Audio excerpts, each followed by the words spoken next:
Also, dear listeners, a quick programming note. If you're following along with the ongoing story, then you're going to want to make sure to listen to the bonus episode that dropped on March 1st that connects the Aladdin episode to this episode. There were some major changes to the status quo in that one, so definitely listen to that so you know what's going on. If you're not following the ongoing story, the fiction in the Dread Possibilities section is significantly more about our metaplot and less about the Disney movie that it's supposedly about than usual. So if you're not interested in the metaplot, or if this is your first episode, I am going to include an extra timestamp so that you can just skip the in-character fiction for the Dread Possibilities section if you want to. Enjoy!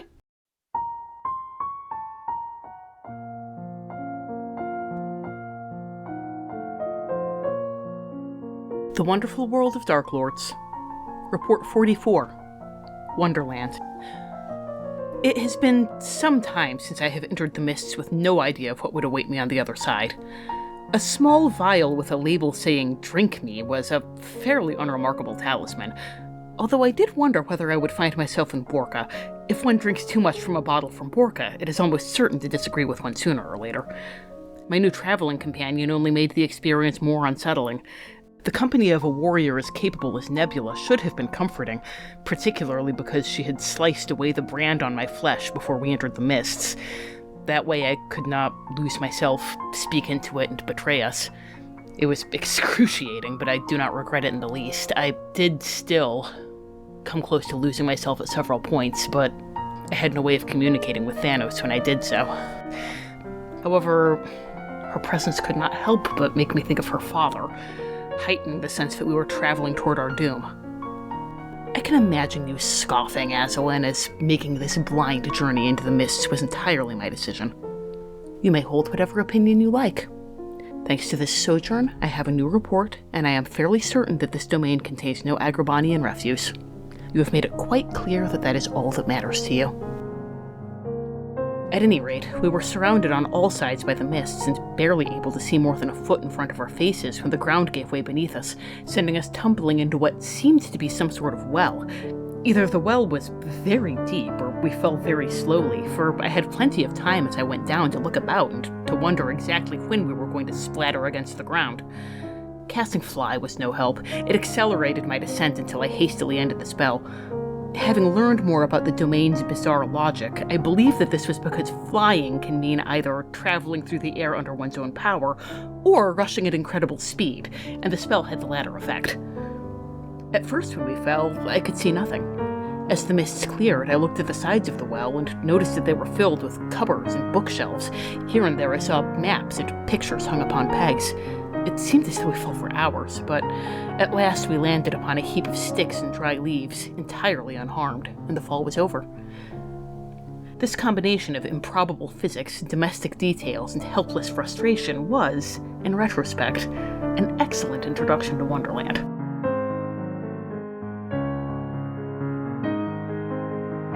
Welcome to Wonderful World of Darklords. I'm Tom. I'm Rachel. And that skittering sound you're hearing is our new kitten.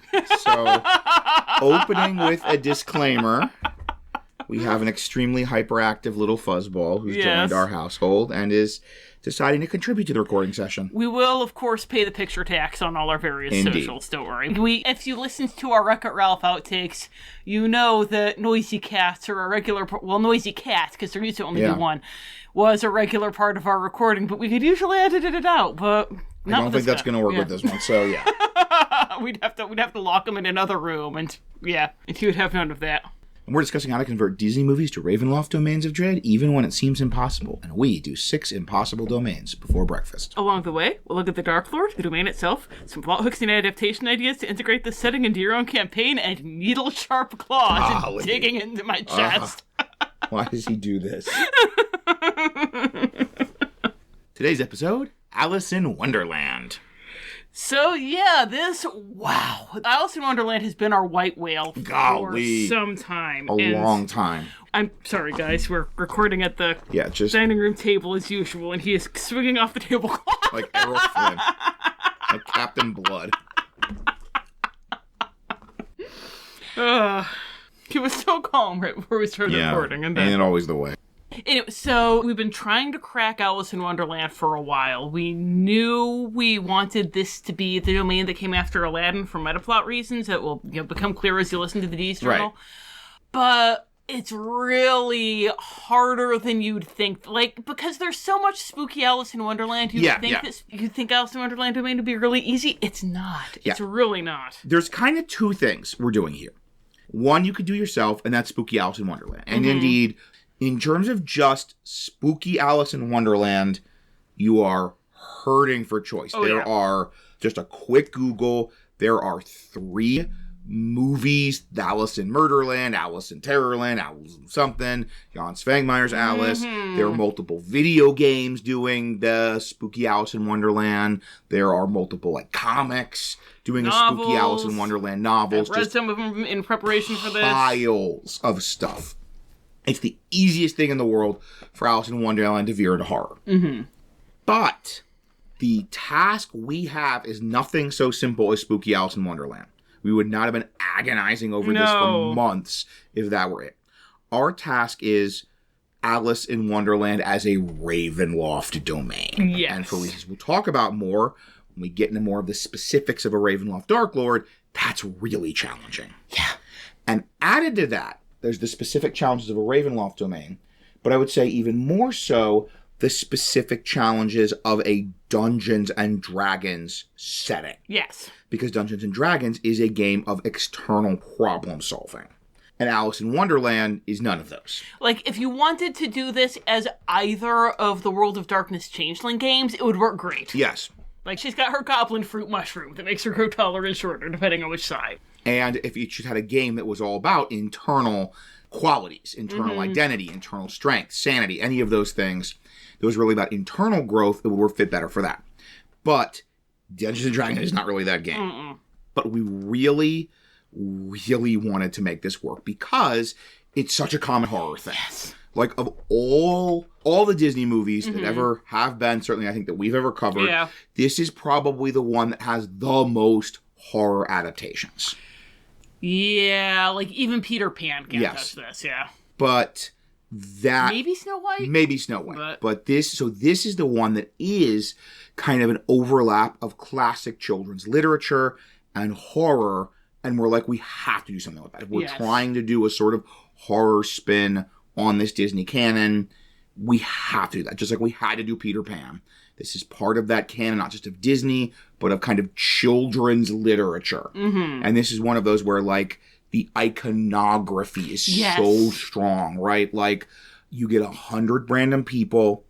I doubt many of them will fall and read Alice in Wonderland. But even the ones that have never read it or seen a movie will probably absorb, like, oh, that's the Queen of Hearts, that's the Mad Hatter. Yeah, Cheshire Cat's smile. Cheshire Cat. That's like, Tweedledee and Tweedledum. Apparently there was an idiom back in the day of smiling like a Cheshire Cat because the Cheshire was, like, where all the dairy farms were. And, like, nobody remembers that anymore, but we know that Cheshire Cats smile because of the Cheshire Cat. So we're like, we have to try and do this.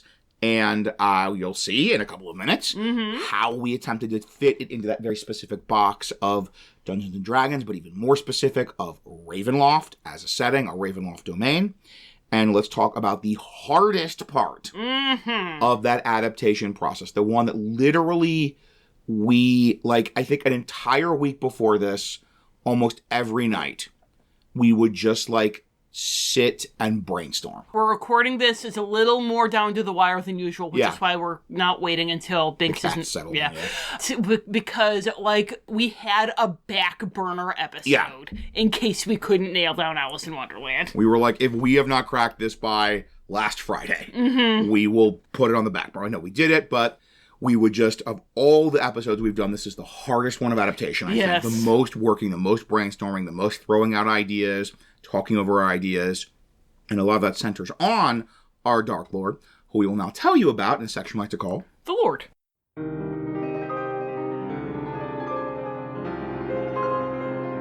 The Lord. There are some domains where the Dreadlord's identity is self-evident, and then there is Wonderland, where nothing is self-evident. There was talk of 2 queens, a red queen and a queen of hearts, as well as a white queen who seemed to spend much of her time as a sheep. But ascribing any system of government or society to Wonderland is like ascribing human reasoning to a caterpillar. The Queen of Hearts was an erratic, short-tempered harridan who would behead her subjects for the slightest insult. But her fury was contained entirely within her court. There were no enforcers patrolling Wonderland for reprobates, no loud proclamations of loyalty to the Queen delivered with shifting eyes and sweating brows. Everyone beyond her court lived their lives as though the Queen of Hearts did not exist, and while she would demand the heads of any offenders who had the misfortune to cross her path, she showed no interest in seeking them out. Similarly, the Red Queen bore an obsession with order and propriety, with her corner of Wonderland resembling a chessboard. However, she took no steps to enforce this order, although her subjects seemed more naturally inclined toward it than the unruly vassals of her counterpart. I'm no expert on the Feywild, but from what I do know, it seemed more like that plane than our own, with dueling lords ruled by passion and logic. However, something about the queens felt flatter than other dreadlords that I have encountered. It is difficult to describe. I felt as though I were interacting with characters from a children's story or a pantomime rather than with actual people. This sense of flatness pervaded Wonderland. With the exception of an enigmatic smiling cat, I never felt that there was anything beneath the surface of those who originated there. When I journeyed to the Goblin King's labyrinth, I often felt as though I were dreaming. When I encountered Jacob Marley, I assuredly was dreaming. Here, I felt as though I were wandering through someone else's dream, and although I saw various fragments and manifestations of their mind, I never crossed paths with the dreamer.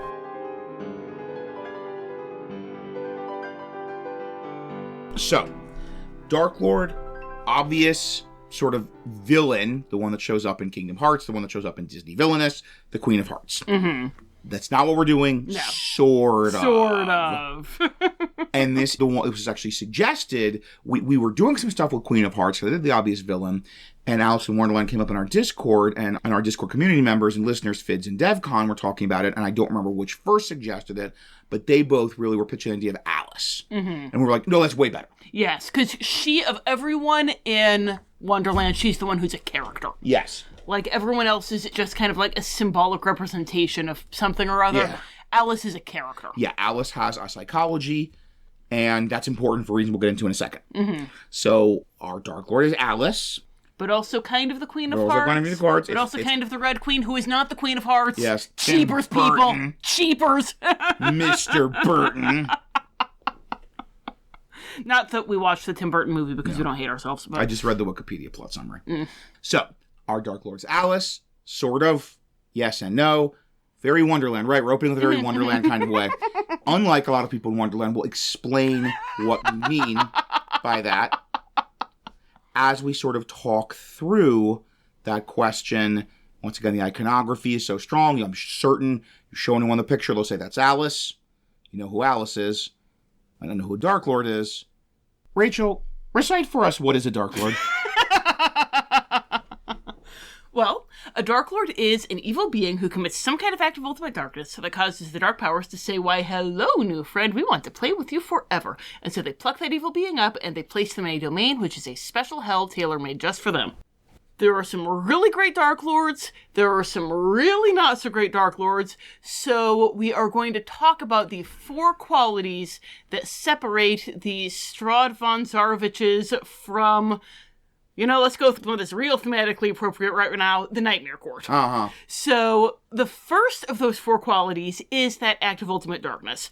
They do a specific thing that draws the dark powers' attention. They don't just become a Darklord by attrition or for no known reason, like the Nightmare Court. Uh-huh. And in Strahd's case, it's that he killed his brother because he wanted to get with his brother's fiancée. Our second element is what they call in Van Richten's Guide to Ravenloft the Torment, because we're a Disney podcast, we call it they got what they wanted, they lost what they had. In Strahd's case, it's congratulations, staircase out of the way, you have eternal youth, so you're not too old for Tatiana anymore, but you're too Strahd for Tatiana, and you always will be. Our third element is an element of tragedy or relatability. They're not just evil for the sake of being evil, unlike the Nightmare Court. There's something about them that makes us wince in sympathy, and in Strahd's case, it's that unrequited love is just the worst.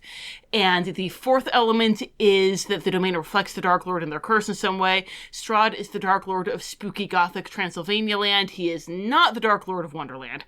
And his domain, Barovia, reflects that curse of loneliness. It's a boring mud slump full of boring peasants because even if he were to get over Tatiana, there's no one there to get over her with because they're all boring.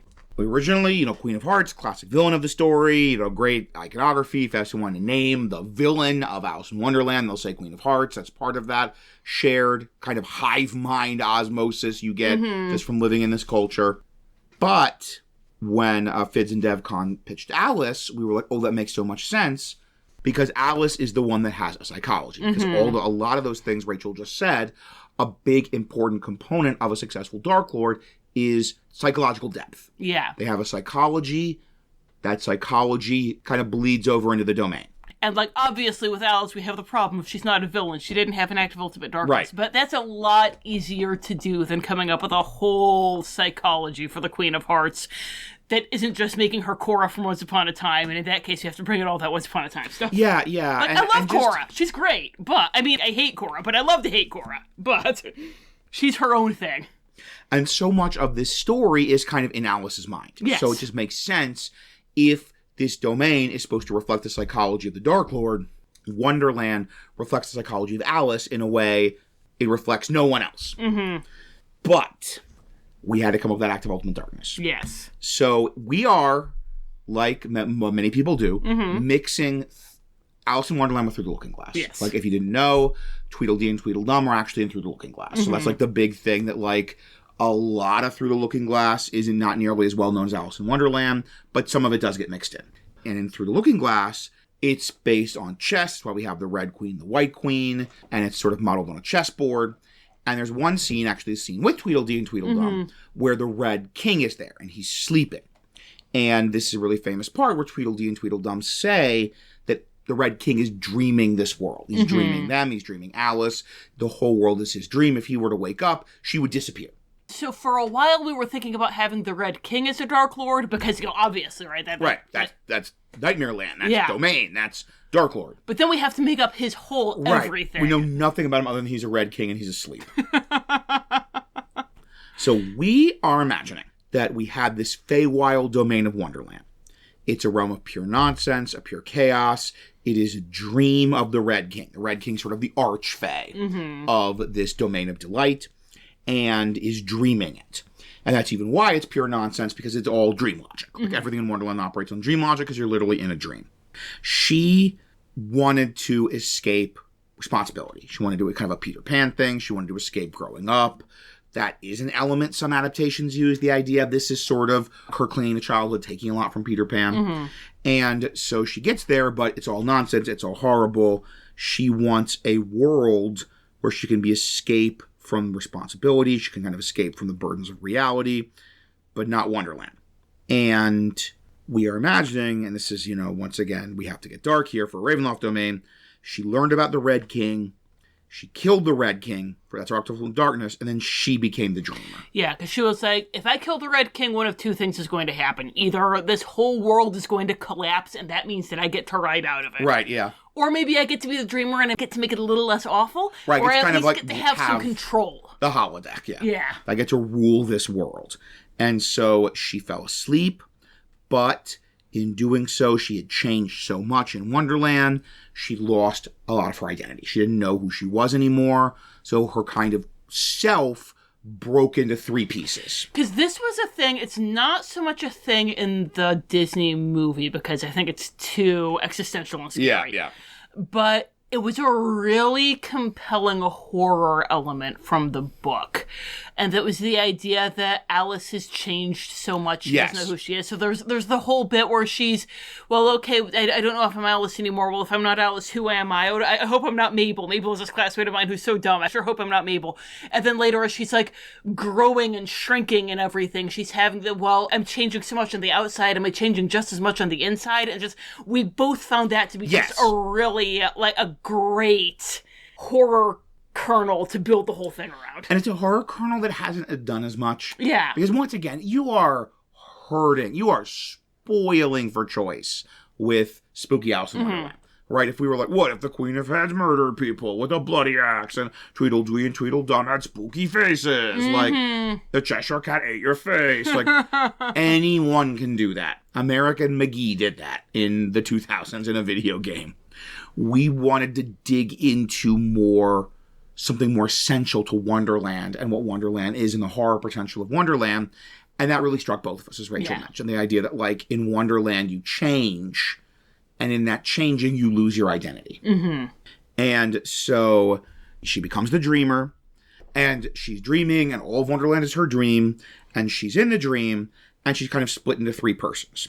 So first we have the Queen of Hearts. Mm-hmm. So she is the Queen of Hearts, and part of why the Queen of Hearts works so great as a literary character is the Queen of Hearts is sort of like every child that wants to be in charge, every birthday boy, every like kid who wants power, because it is this sort of absolute power of a spoiled child to demand to have everything done and win at games and order anyone that displeases them executed. She is G-rated Joffrey Baratheon. Yes. And then we have the Red Queen, who is a different character, Tim Burton.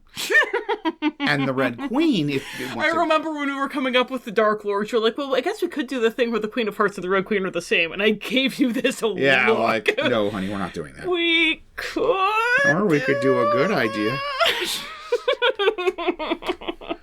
And the Red Queen, if you're not familiar through the Looking Glass, when I was like, Rachel, recite what is a darklord, like, the Red Queen is very schoolmarmish. The Red Queen is Mary Poppins. Yeah. Like a more strict Mary Poppins. Like Mary Poppins with none of the whimsy. Yeah. And that is, once again, that part of Alice's psychology that, once again, all children have, that, like, desire order. Mm-hmm. That, like, there is this part of her that embraces the chaos of Wonderland, as long as she's in charge of that chaos. Mm-hmm. And that's Anarchy with me in control. And then there is this part of her that wants order, that wants structure, that wants rules and obedience.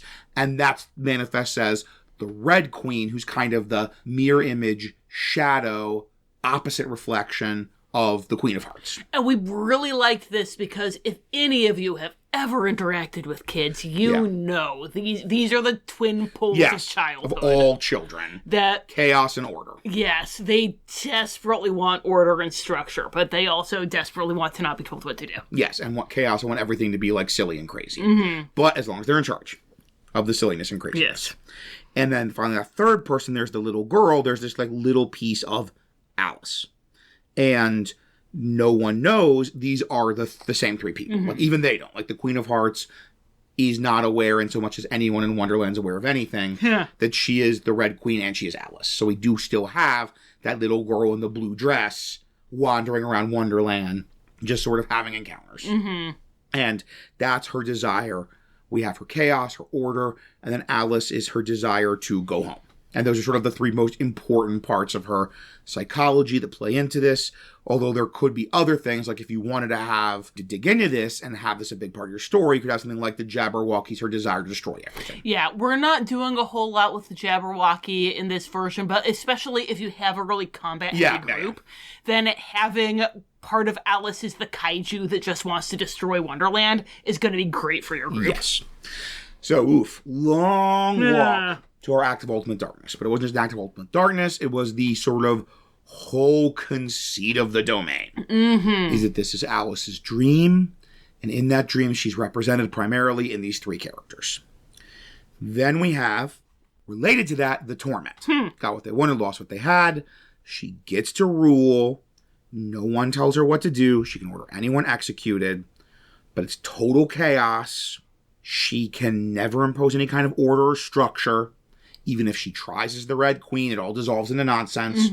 She has, like, all the power, but she can never do anything with it. Because she never really executes people. And it's like even the flip side with the never getting to have any order is also she's stuck with this stupid, arbitrary order. And one of the things with Wonderland is that it feels like being a child with grown-ups telling you what to do.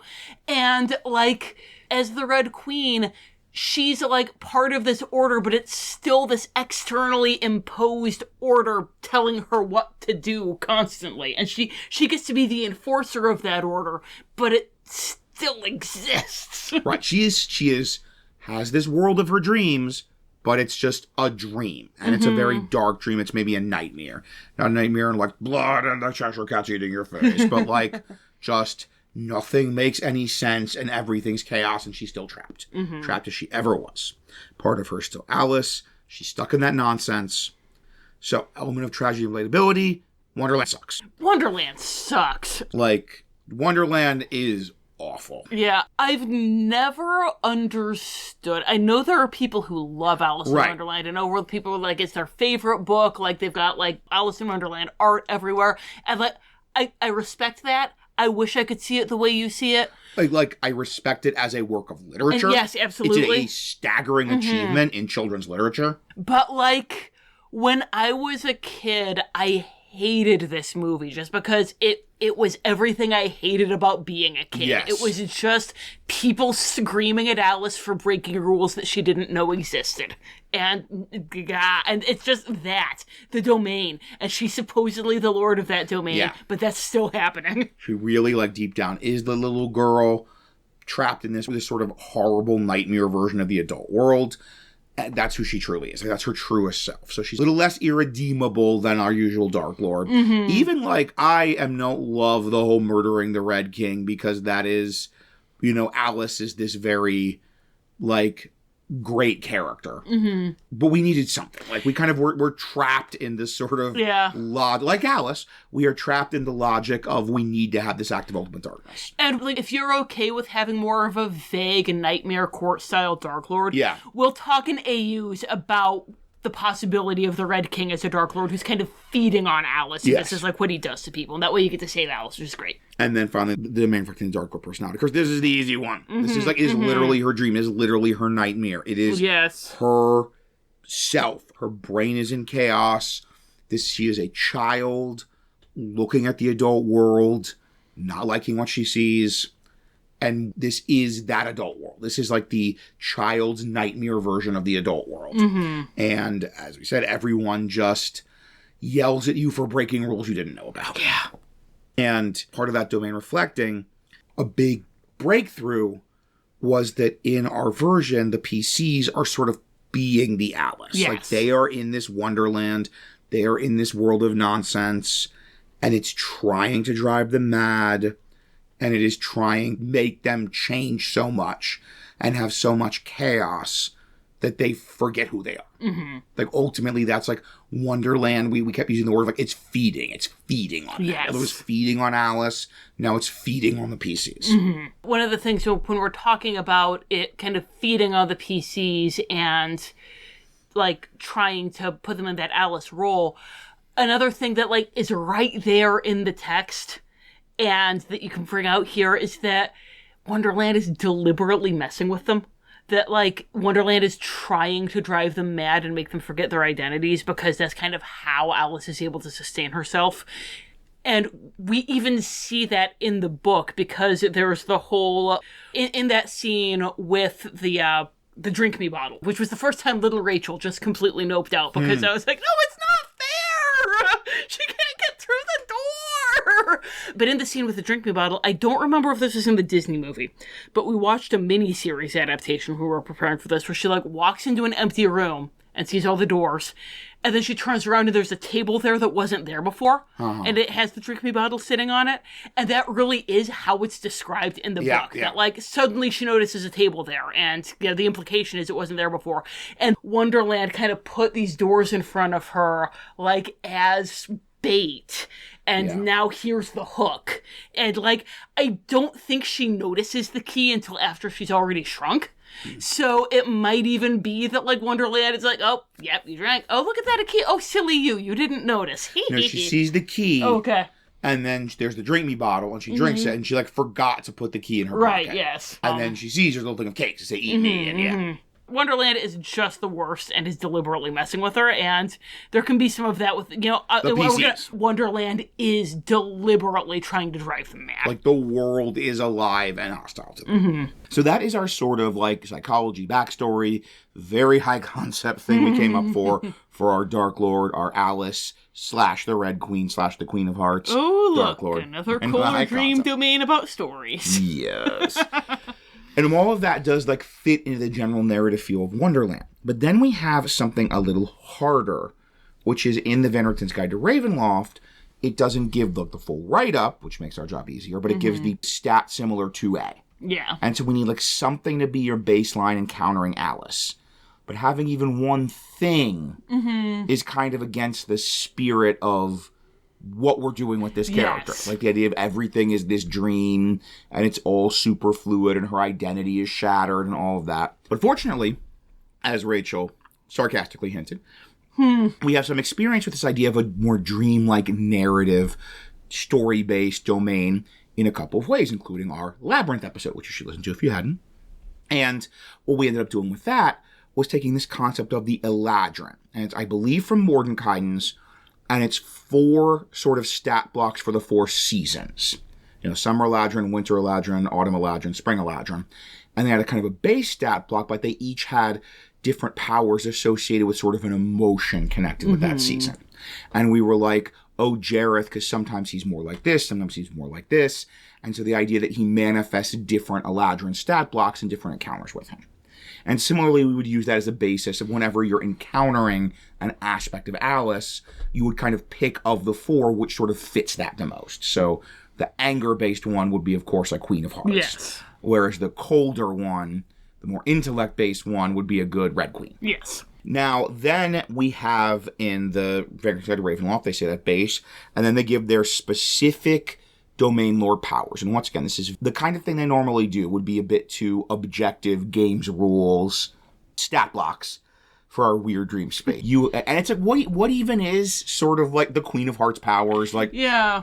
She yells off with their heads, but she never actually cuts off anyone's head. Right. The Red Queen's power is to run really fast but stay in the same place. Exactly. Yeah. So, but just like it really defeats the purpose of going through everything those characters do and like breaking them down into like Dungeons and Dragons powers. But then you had a great idea. So we're only really going to have 2 entries on our power section, but one is quite comprehensive. So the big thing is it's Alice in Wonderland, it's Alice's dream, and that means that Alice is able to create situations within her dream.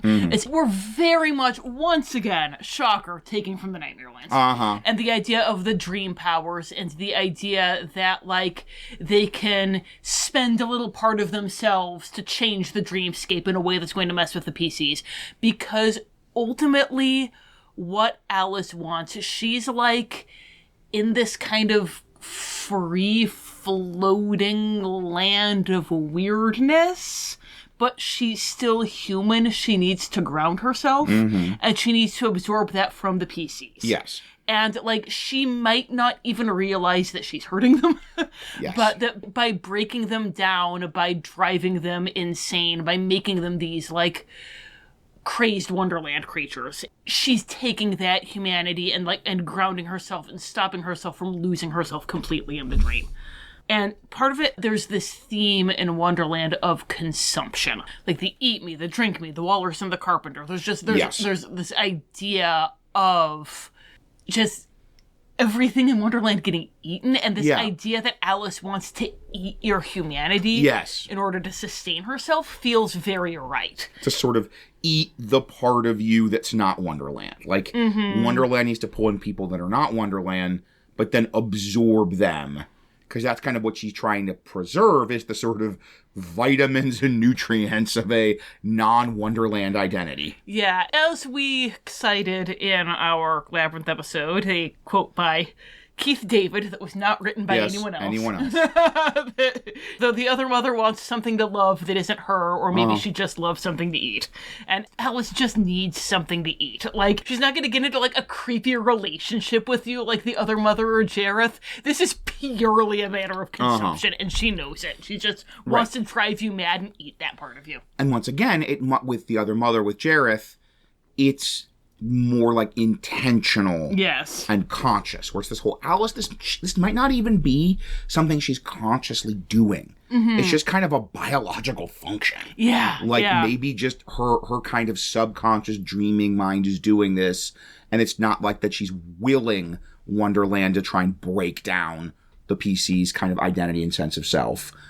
It's just the nature of Wonderland. So yeah, basically we're giving her like Nightmare Court dream powers. She can change the landscape. She can affect the PC, just changing them to try and to drive them bananas.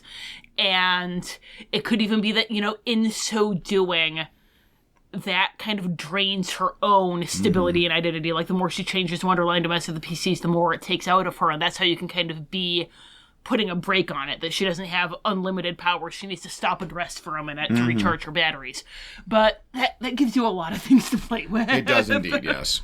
So, thou, in a like perfect, weird, arty, literary, Kohler nonsense world, that would be like it. That's like the whole thing. That's all of Alice and all of her sort of quote-unquote powers.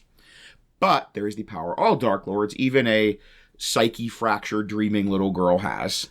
And that is the power to close the borders, to prevent PCs from leaving Wonderland. And the wonderful thing is, this is basically, we don't have to do anything because it's the way Wonderland is. Like, Alice cannot leave. And in so much as there is a kind of narrative that everyone imposes on Wonderland in every, like, adaptation, there's a whole, she's trying to find the way home. Yes. And she can't. So it's just, you can't leave. You can't get out of Wonderland until you meet certain conditions we'll talk about in the adventure section. Yeah.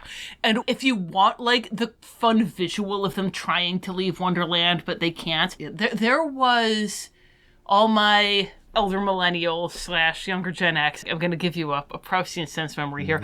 Remember the 80s Alice in Wonderland miniseries with Carol Channing as the White Queen? And it's better as she's turning into a goat and it's pure friggin' nightmare fuel.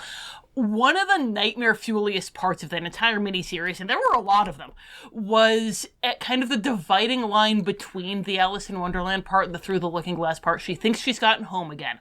She, like, has emerged into the garden after the crazy croquet match, and it's her house, and she's running through her house, but it's empty, and she gets to the looking glass, and she can see through the looking glass, and she sees her family on the other side, and she's pounding on the looking glass, shouting for them, and they can't hear her because she's trapped in the looking glass world. And I remember that to this day. And that's a fun thing you can do to your PCs if they think they're out, but they haven't quite hit the win conditions yet. And it's this, I'm thinking about this, because the closing the borders, the physical stuff is, like, obvious.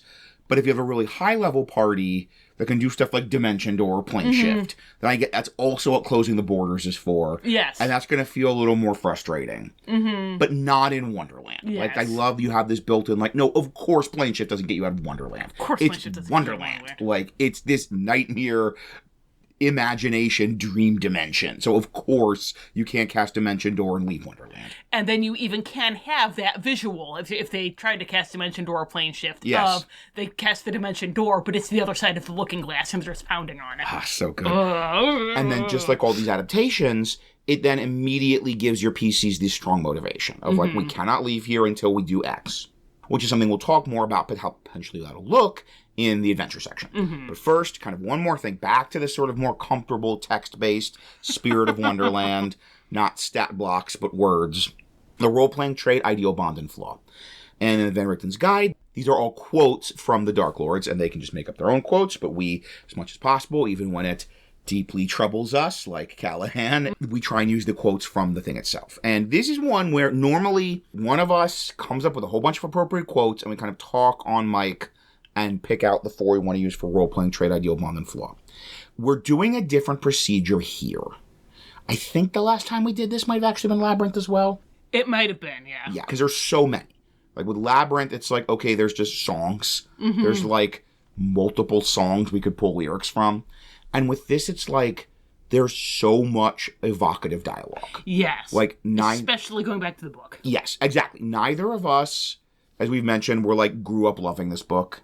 And neither of us are like, I now love this book. But the writing is so good. Like, the dialogue is so good. The exchanges are so evocative.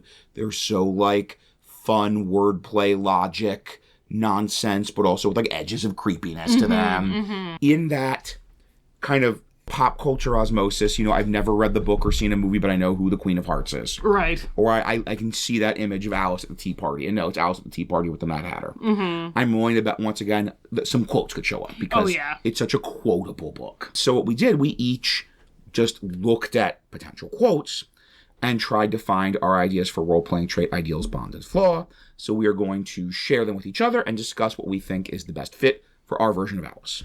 This was mostly not too bad, but the flaw I had a lot of trouble with because there's like the Alice flaw and the Red Queen flaw and the Queen of Hearts flaw. Yes. So you can, ladies first. All right. So for trait, I know who I was when I got up this morning, but I think I must have changed several times since then. I can't explain myself, I'm afraid, sir, because I'm not myself, you see. I did too. Nice. I had quite different cutoffs. I hardly know, sir, just at present. At least I know who I was when I got up this morning, but I think I must have been changed several times since then. Because exactly, that's our whole thing. She's a mind in chaos. Yes. And any interaction with her is going to be interacting with a mind in chaos. Okay, all right. Cool. That was easy. That was easy. Yeah. Maybe it'll all be this way. Yes. For Bond, I went to the movie. If I had a world of my own, everything would be nonsense. Nothing would be what it is, because everything would be what it isn't. And contrary-wise, what is, it wouldn't be. And what it wouldn't be, it would. You see? I had that as the ideal, but I was thinking of it for the Bond. Mm-hmm.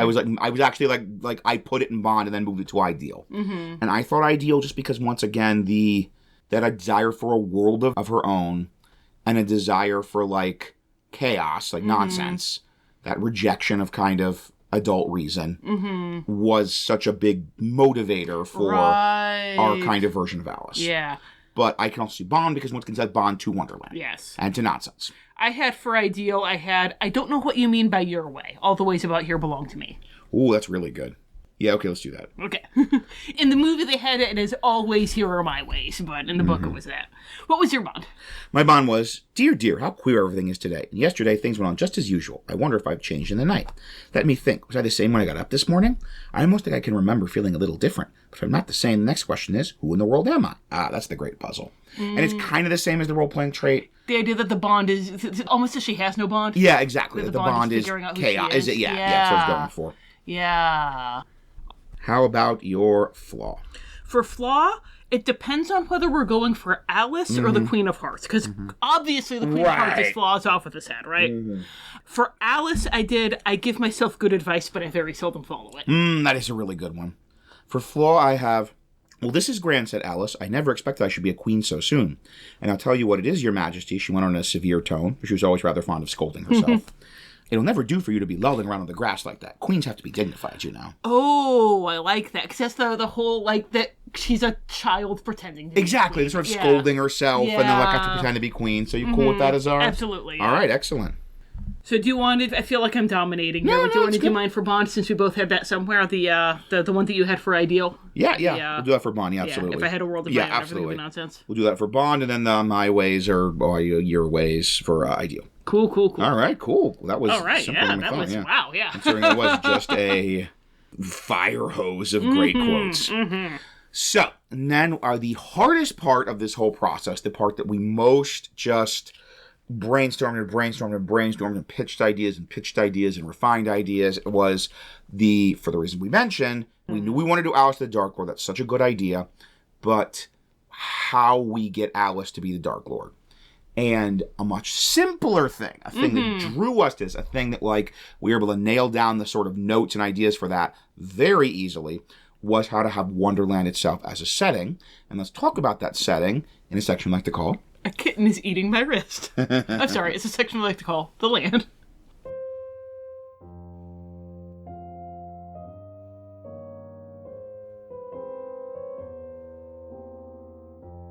The Land. Although there is an underlying logic to Wonderland, it does not in any way resemble the logic of our world. Indeed, different portions of the domain can directly contradict one another, although each portion never contradicts itself. It is always tea time with the Mad Hatter, for instance, not because of his own preference, but because time itself has declared it so. But this restriction does not hold elsewhere in the realm. Once again, this underlying logic reminded me more of a dream than anything else. The sense of being trapped in a dream was amplified by my wild magic surges, which not only increased in frequency, but always seemed to do so in a manner bizarrely appropriate to the situation, transforming me into a potted plant when we were in a garden, for instance, or changing my size just when I had finally returned myself to the proper one. Of course, Wonderland could not simply be a dream that existed for its own sake, entirely unaware that we had intruded upon it. That would be too easy. Nor did it seem hostile in the way of the Boiling Isles, as if we were invaders that the land itself wished to repel. Instead, I had the distinct sense that Wonderland was trying to digest us, to erode our sanity and sense of self until we were simply pieces of the dream. On the surface, this was similar to Westview or the arcades of Litwalk, but there was something far more alien about Wonderland, Those absorbed into Westview were there to prop up Wanda Maximoff's little fantasy world. Those pulled into an empty stage at Litwalk still felt like people, even if those people were nigh indistinguishable from the characters they played. With Wonderland, again, the image I continually returned to was one of consumption, as though the land itself were an organism that would feed on our minds until only roughage remained. I do not wish to speak much on the subject of Nebula's struggles in Wonderland, for they were her own, and I owe her much. There were several points where we paused to rest, and had she not been there, I would not have, remained myself. A petty woman might note that this known associate of my enemy has done far more to defend me from that enemy than the man who promised to protect me. No one has ever accused me of not being petty. I would be remiss, however, if I did not elaborate on the ways in which the domain worked at us. Nebula was particularly susceptible to the maddening non-logic of the place. She is a straightforward individual, and being forced to react to events before they happened, or to run at top speed in order to remain still, confused and demoralized her. I suspect a childhood in which Thanos continually changed the rules to favor her sister has left her even more vulnerable to such a grossly unfair world. However, she was almost entirely immune to the havoc that the physical changes of Wonderland wrought upon my psyche. It's strange. I've never heard of potions of enlargement or reduction having negative effects on their users, but on the many, many occasions on which I changed size, I was left with a terrifying sense that I was no longer myself. Indeed, that the very concept of myself was an illusion, for how was it possible that the woman who towered over the trees and the woman who passed through a keyhole could be the same person? Unsurprisingly, given the horrors that her body has already undergone, Nebula was unfazed by these changes. I'm thankful that we were each able to help the other in these instances. I have mentioned that there are two queens in Wonderland. The Queen of Hearts, whose lunatic realm is unequivocally called Wonderland, and the Red Queen, whose chessboard region is referred to both as Wonderland and Looking Glass Land. I learned the reason for the second name when crossing from one to the other. After enduring a nonsensical croquet game that ended with Nebula butchering half the Queen of Hearts' court, or trying, at least, they kept putting themselves back together. We fled to what appeared, at first, to be an archway leading through the hedge. As we drew closer to it, we saw ourselves reflected within and realized that it was, in truth, a looking glass.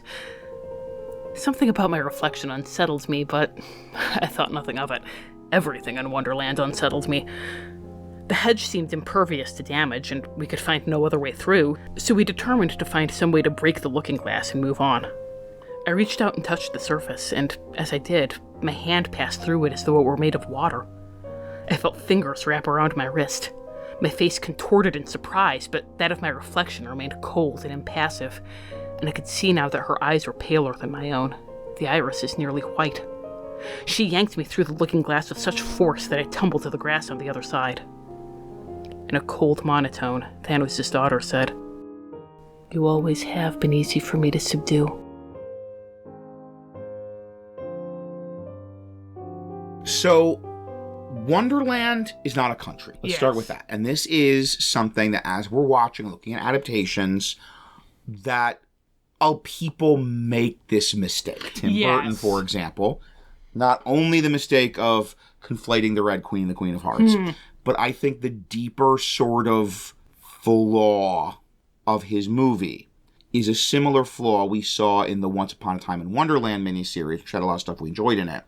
But I think this core problem is that they treat Wonderland as a country. Yes. They're like, Wonderland is a place, and there are peasants, and they are oppressed and overtaxed, and like they want to be free, and there's an economy, and the people don't have money, and there's like a criminal underworld, and there's like an fascistic army, and there's like, no.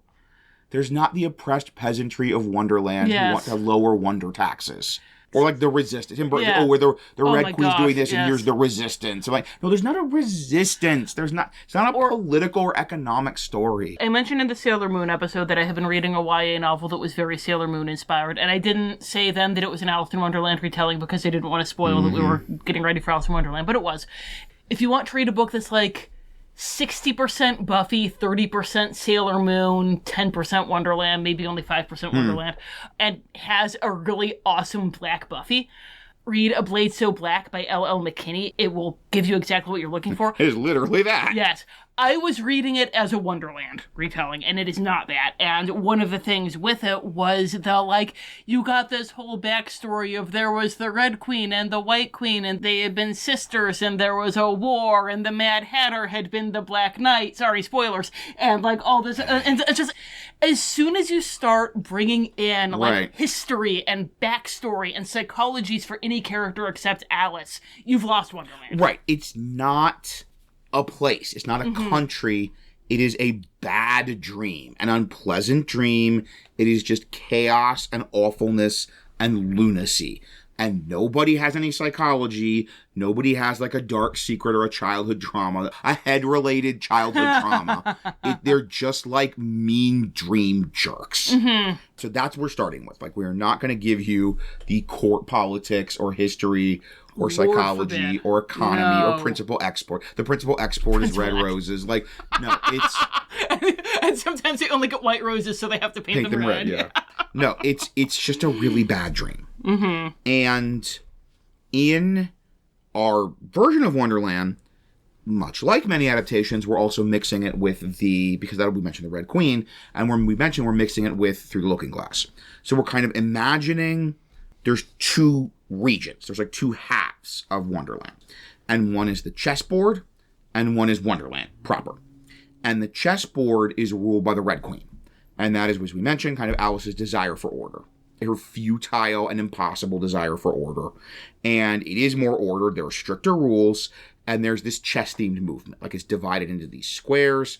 And you kind of have to move from square to square. And there's more limitations and there's more order. And those limitations, that order is purely arbitrary. It is pure chaos in its own way. But it's a kind of ordered chaos. And you could have a lot of fun if you're a certain kind of GM because, apparently with Through the Looking Glass, Lewis Carroll mapped out the chess game. Yes. She goes across 8 she's squares. A white pawn. She's a white pawn. She goes across, she becomes a queen. You see which pieces she takes, and, she has an encounter in each square. So, if you wanted to, map out a whole chessboard and plan your encounters around that, for the right kind of GM, that sounds like a blast. Plus, it gives you that core... in Wonderland, the whole last bit's all playing card, but that's not, it's mostly just nonsense. Yeah. Whereas, with Through the Looking Glass, it's that core chess. Everything's chess. Everything comes down to chess, and there is a lot of crazy other nonsense, but you have that core sort of frame story you can draw from, which is just, it's chess. And even, again, when Lewis Carroll was going through and mapping everything out, it's the whole, you can tell who's a red piece and who's a white piece, depending on when she encounters them. And then Wonderland, this other part, is the Queen of Hearts sort of territory ruling, or also domain, and that's pure chaos. There's no map. There's a map. There's a chessboard in Looking Glass Land, in Mirror World. There's a chessboard. There's strict sections. There is no map. It is just moving from place to place to place, encounter to encounter to encounter, mean jerk to mean jerk to mean jerk. It is just pure nonsense. And we mention, because the Queen of Hearts is Alice's desire for nonsense, desire for chaos, because truly within the heart of every child there is the two queens, order, desire for order and control, desire for chaos and nonsense and anarchy, and the one that wins is whichever they feed the most. Yes. So we do want to give you, however, some specific guidance. We can't give you overall guidance. We can't give you a geography. So that's against the spirit of Wonderland. And even with a lot of the encounters Alice has, like you said, if there's not a geography, it's not it's set that the Duchess's house is here. Yeah, exactly. To Tweedledee and Tweedledum, and here in relation to the Mad Hatter, and they have such and such a relationship with each other. Yes, exactly. Yeah. And they're neighbors, and they bicker about property lines, and we're back in Tim Burton land. Oh, yeah. It's no, it's just here's a big chart of encounters, and you just go from place to place, and you roll on the encounter chart, and then if you go back, you're going to be a completely different encounter chart. It's not but if we go backwards, we'll back at the White Rabbit's house. No, it could be anything. It could be anything. You could walk the exact same path. It could be anything. It is pure chaos. The big thing we were thinking about what this is going to look like. We were kind of getting lost in the high concept. And then we were like, no, the thing we really need to do is start on the bottom, like, what is the play experience? And kind of build from there. And I remember you had this observation. We're like, no, this needs to be thinking of it as a dungeon. Yes, this is a very weird dungeon, but ultimately it's a dungeon. Like, it's a dungeon that is all random charts with no fixed geography or sequence. But those exist. Like, I've seen dungeons like that, where it's like, it's a shifting maze, so you just always roll when they move to a new room. It's like the, Tweedledee and Tweedledum are a room, and then, the Mad Hatter's Tea Party is a room. Right. And just thinking of it in those dungeon terms suddenly makes it so much clearer that it's like, no, you're just trying to get from one end of the dungeon to the exit and escape, and gather up the keys on your way. Exactly. Speaking of Tweedledum and Tweedledee, your PCs are going to expect certain iconic encounters. Like, if they get there in Wonderland, they're going to expect certain iconic encounters. We'll try and give you, in the DM's Guild write-up of the domain, which we'll link in the show notes, and we'll try and give you some suggestions for those. We'll talk a little bit about those. But fundamentally, just go in knowing, if they don't encounter Tweedledee and Tweedledum, Mad Hatter's Tea Party, Cheshire Cat, the caterpillar with the hookah, they're going to feel a little bummed. It's not the proper Wonderland experience. So each one of these is an encounter. But I think a critical thing is each encounter has some kind of unique rules thing. Because so much of Alice in Wonderland is wordplay and language. And in Dungeons & Dragons, language is rules. That's reality. That's how you, communicate reality. Yes. In Dungeons & Dragons is rules. That is very well said, yes. Thank you. That is the language of D&D. That is their love language. It's their love language. D&D's love languages rules is, +2 modifiers and charts. Rollable charts. But rules is the love language. And so there needs to be, each one of these zones, you're communicating this is not the normal D&D, quote-unquote, real world. And the way you can do that is by having rules work differently. And there does need to be, an underlying logic. Yes. And I think, each encounter has an element of puzzle. Even the ones that are more social role play, there's kind of a puzzle of kind of figuring out what is the sort of lunatic logic of this setting. Yeah. And then playing into that. That's how you overcome it. So the thing we were talking about was for combat, maybe instead of rolling high, you're trying to roll low. We're going to go back to our 2E Thaco days. Maybe it has absolutely nothing to do with how high or low you roll. It's you succeed on evens and fail on odds. And so you have to spend your bardic inspiration if you get an odd number and try to get yourself up to an even number. And then even, mentioning the caterpillar, because we were thinking about the caterpillar and how do we do him as an encounter? We all remember the mushroom and the eating both sides of the mushroom, bigger, taller, and shorter. But the big thing that he does is basically he's tell Alice, you're a student, recite 3 poems. And force her to prove her identity by having her recite some of her lessons. And so maybe he's challenging the PCs to prove their character class by putting them through a series of tests. And if they can't, then they lose a piece of their identity because they're like, oh no, I've changed so much since this morning. Right, you're a fighter. Okay, do some sword drills. And they have to make some attack rolls. And that's sort of the thing, is figuring out demonstrating your class is how you win this encounter. I didn't think about the caterpillar as a debate bro until right now. Now Nice. I'm mad at him. Oh? Prove it. Yeah. Name your 3 favorite. Speaking of guys, and speaking of that in love language, yes, we know that Gary Chapman was a jerk and the original 5 love languages was bad. Don't add us. Yeah, okay. And the one thing, because if you're just doing roll high, roll low, or roll evens, roll odds, that's fine. If you start wanting to do things that are really weird. Yeah. One of the things that we were talking about when we were brainstorming was, what if all of the skills use a different attribute? Yes, yeah. Now suddenly all of your charisma skills are strength skills. Or, suddenly you're swapping people's highest and lowest skills and abilities, like in the Nightmare Lands. If you're going to be doing something that complicated, and as a GM you're going to be doing something that complicated, a really good quality of life hack is going to be to prepare the alternate character sheets in advance. I have done a body switch session. Ask me how I know this is a good quality of life hack. Save everybody a lot of confusion. And then finally, as a kind of little tangent, we also did have, if you want to give the party maybe a help or a clue, draw a little from Coraline by Terry Selick, then you could have the Cheshire Cat kind of playing the role of the cat in that story. That like the idea of the Cheshire Cat is a kind of fey cat that can come and go at will, is the only thing in Wonderland other than the PCs that's not a dream of Alice. Because when we were trying to crack Wonderland, and we were trying to come up with a darklord, for a while when we were thinking that maybe Alice was just the latest victim of the domain rather than being the darklord. We had a lot of ideas, guys. We did. We really worked this one. But one of the ones that we very seriously considered was having the Cheshire Cat be the darklord, because he is the only character who, like, interacts with Alice semi-normally. Yes. Like, he has a conversation with her and answers her questions and, like, shows up and asks how she's doing. He doesn't just kind of, like, scream nonsense at her. Right, and make her recite poems. Yes. So, like, there is this sense that the Cheshire Cat is operating on a different level from everyone else and, like, is going to be cognizant of the PCs in a way that no one else is. So our canon, we mentioned that this was a Fey realm before Alice got there, is that the Cheshire Cat is the last of the original residents of that Fey realm. Everybody else is part of Alice's dream, the Cheshire Cat isn't. And so he can show up and help your PCs out if he wants to, or stir up trouble. He likes to do that too. Mm-hmm. It's great things about cats and Fey. Mm-hmm. So but you repeat yourself. Yes. So we're going to want to talk in more detail about some of the stuff we've been saying here in the adventure section, because this is one of those, like, our core idea is the sort of domain as a place and the adventure are inseparable. They're not like separate things.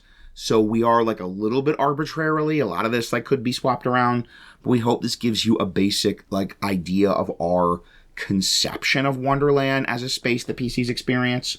And then, as I said, we'll give you more detail in the adventure section. Mm-hmm. But first, because we have mentioned it is a terrible place full of terrible jerks that yell at you and order you to recite poems, we need to talk about why your PCs will come here and then what those poems they recite might look like, what those adventures might look like. Rachel, what do you do with it?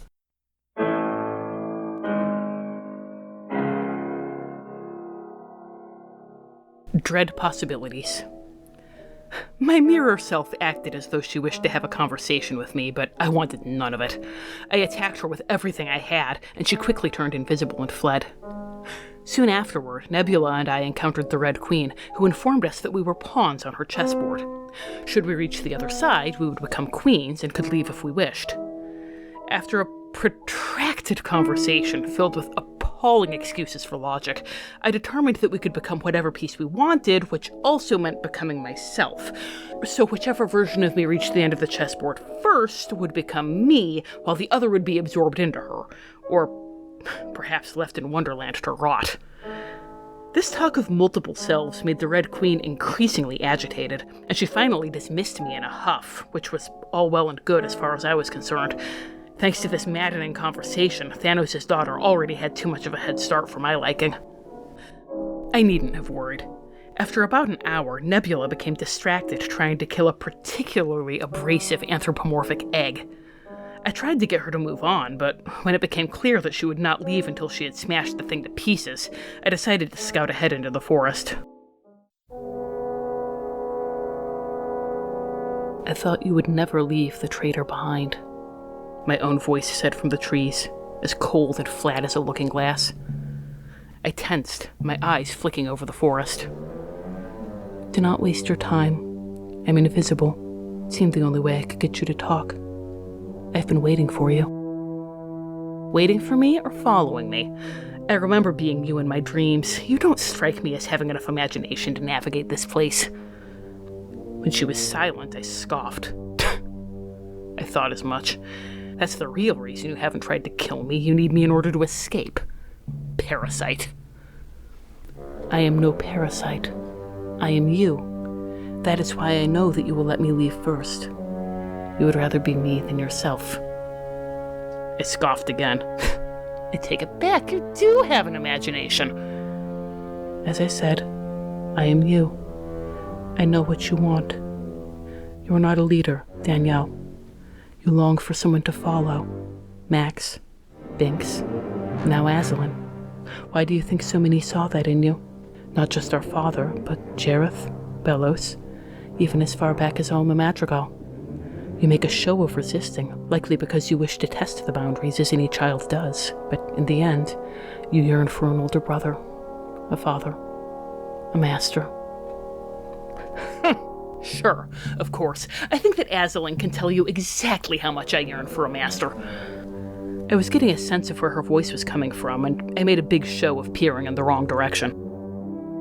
Tell me that no part of you thrilled to kneel at his feet and know that it pleased him. Tell me that you felt no relief in surrender. I was busy casting guidance on myself so that I could locate her voice more easily. That was the only reason that I didn't respond. She must have taken my silence for confirmation, because she made a small, self-satisfied sound that might have been a laugh. You had such clarity of purpose in that moment. You would serve him, and in so doing, you would protect yourself and your family. All right, I'll play. If I'm so thrilled to be Aslan's creature, why would I ever choose to serve Thanos? Because your love and loyalty are gifts, and Aslan is unworthy of them. He failed to protect you in favor of his schemes. He will fail to protect your family as well. Maybe, but he won't kill half of them either. You know better than anyone that Max would choose to die for the good of others. Our Father offers a death with meaning. That is a rare privilege. He will give you the clarity of purpose you crave. Aslan weaves his webs in secrecy, but you know precisely what our Father wants and why he wants it. He will never lie to you. Even our treacherous sister would agree on that point. So if I join with Thanos, I can be a knowing accessory to genocide. That's your pitch? It needs work. Aslan will never love you. From the smug edge that crept into her voice, she once again must have interpreted my silence as a sign that she had struck a nerve. To Thanos, you are a daughter. To Aslan, you will never be more than a servant. Look at all our Father has done to claim you as his own, and look how little Aslan cares about keeping you. He did nothing to protect you from our Father, and when you confronted him, there was no remorse. There was no concern. There was not even anger at our Father. He did not merit Aslan's anger, for he took nothing that Aslan valued. You are nothing to him. Nothing. He does not even regard you as he would a useful tool. He would have taken better care to prevent our Father from stealing a wand than he did to prevent him from stealing you. I know that, I said. My voice was low so that I could hear her movements, nothing more. Do you think that I don't know that? I do. You have not begun to suspect the worst of it. Because I was inside your mind, infected by your inexplicable fondness for the Lich, I failed to see the extent of his machinations. Otherwise, I could have warned our Father. I can see more clearly now. Deep down, you know as well. I have told our Father every unflattering word that you have said about him. When I leave here, I will share every word of every conversation you had about him. But I know that even if you survive this, you will tell Aslan nothing of what we have said here. Tell me, Danielle, which of us has a patron more worthy of our service? Well, I believe the detail of this report is proof of exactly how astutely she judged my character. Her tongue did nothing but lick boots and spew lies. Beyond that, she had said enough now, and I knew precisely where she was. I assumed my form of dread and hurled an eldritch blast into the trees. She made a very satisfying sound of surprise as she fell to the ground, fully visible, but I had no time to enjoy it. Wild magic exploded from me with the spell, an inferno that burst forth from where I was standing. I am not speaking figuratively. A raging conflagration engulfed me and the forest around me, charring my skin and clothing and hair. But it engulfed her as well. She shrieked, and I leapt upon her supine form, driving my knee into her throat to prevent her from drawing the breath necessary to cast a spell. She wanted me on my knees. Let her have me on my knees. Her pale eyes found mine, and I saw something there I did not expect. Fear and despair. If she died here, she would never fulfill her precious purpose. I couldn't help feeling a stab of pity. This wasn't some monster sent to torment me. This was me. The brands and scars that had enslaved me to Thanos' will had enslaved her as well. She had no choice but to be what she was. I had been suffering nightmares so horrific that I went to my bed each night with tears of dread at what awaited me there, but she had been living those nightmares. She didn't deserve my hatred. But she had it. The wild magic rose in me again, but this time it was not an uncontrollable surge. I could shape it to my will. I locked my hands on either side of her burned and blackened face and channeled it into her, savoring her growing terror. Let her experience a fraction of the fear, the helplessness, the humiliation that had been mine for the better part of a year. Her charred flesh shriveled beneath my touch, and a nimbus of light began to rise from her like steam from a kettle. I knew what that light was. I had seen something like it only once before, surrounding my brother in the cemetery over 20 years ago. Perhaps I should have felt conflicted about what I did next. But I was not stealing life from another. This life was mine, stolen from me, and I was reclaiming it. I left her withered corpse in a circle of blackened vegetation and returned to look for Nebula.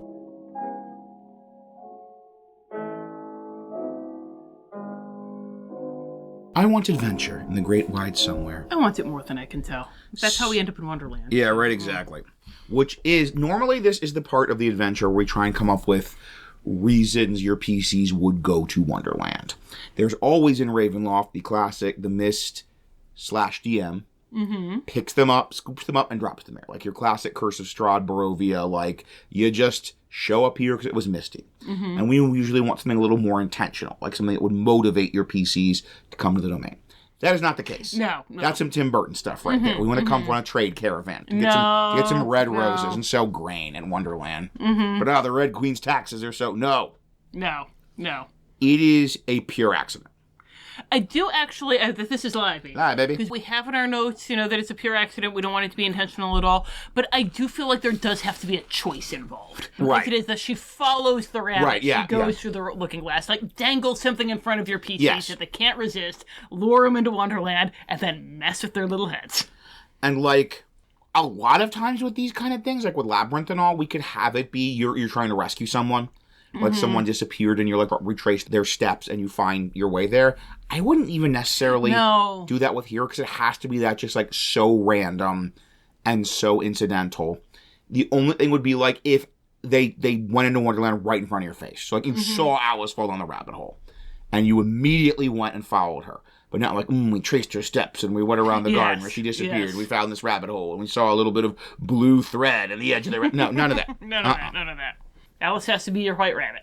Something lures you to go through some kind of portal, maybe a rabbit hole, maybe a looking glass, something. You go in, you choose to go in, but then you're in Wonderland and you can't get out. Wonderland stinks. We got a lot more to say, as we talked about in this land section. This is sort of the continuing and building on the land section. And this is what kind of adventures you do there. And as we said, a big part of this is you have this great initial hook of they want to leave. Yeah. Like, maybe if you followed Alice in, you were after Alice, and you're like sort of following her trail, but it's so you can leave. Yes. So you can all leave. Because Wonderland is the worst. Wonderland is the worst.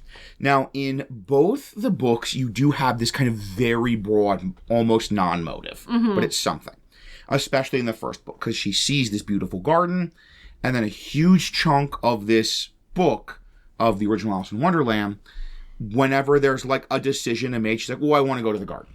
Like, I want to go see that beautiful garden that I saw through the keyhole. Yeah. So it's something like that. In Through the Looking Glass, they tell her if she gets to the other end, she can become a queen. And so that's like something. So the PCs should have some kind of direction.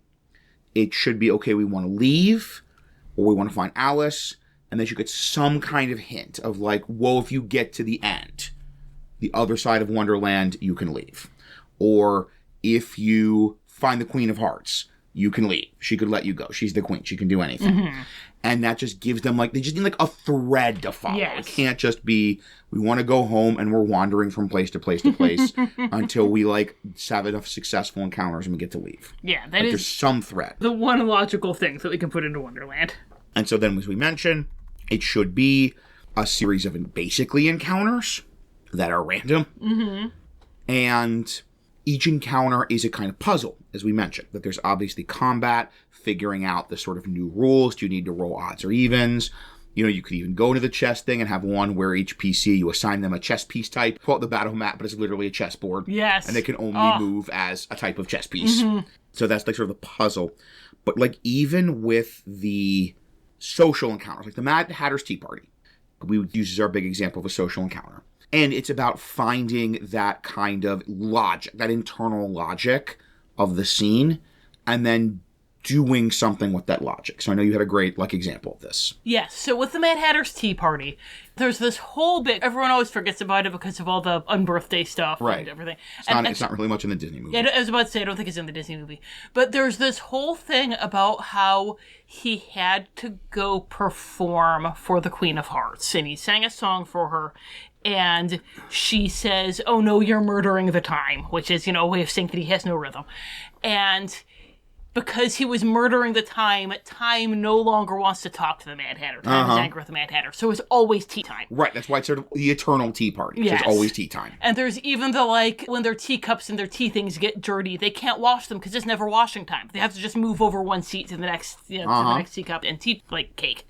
And so if you can do something time-based. Yes. The Mad Hatter had, his broken watch that shows, the year but not the time or the hour or whatever it was. If you can bring in your clock that shows both things, and maybe it doesn't even work at first, but you cast, Mage Hand to move the minute hand. Yes. So look, time is going now. Or you had a great idea. Right, or you do a spell that has a duration. Yeah. Like a spell that has a 1 minute duration, and so it's okay, now that spell wears out, you have brought time into this place. And so now you can leave. Mm-hmm. And now, Alice does just get fed up and walk away.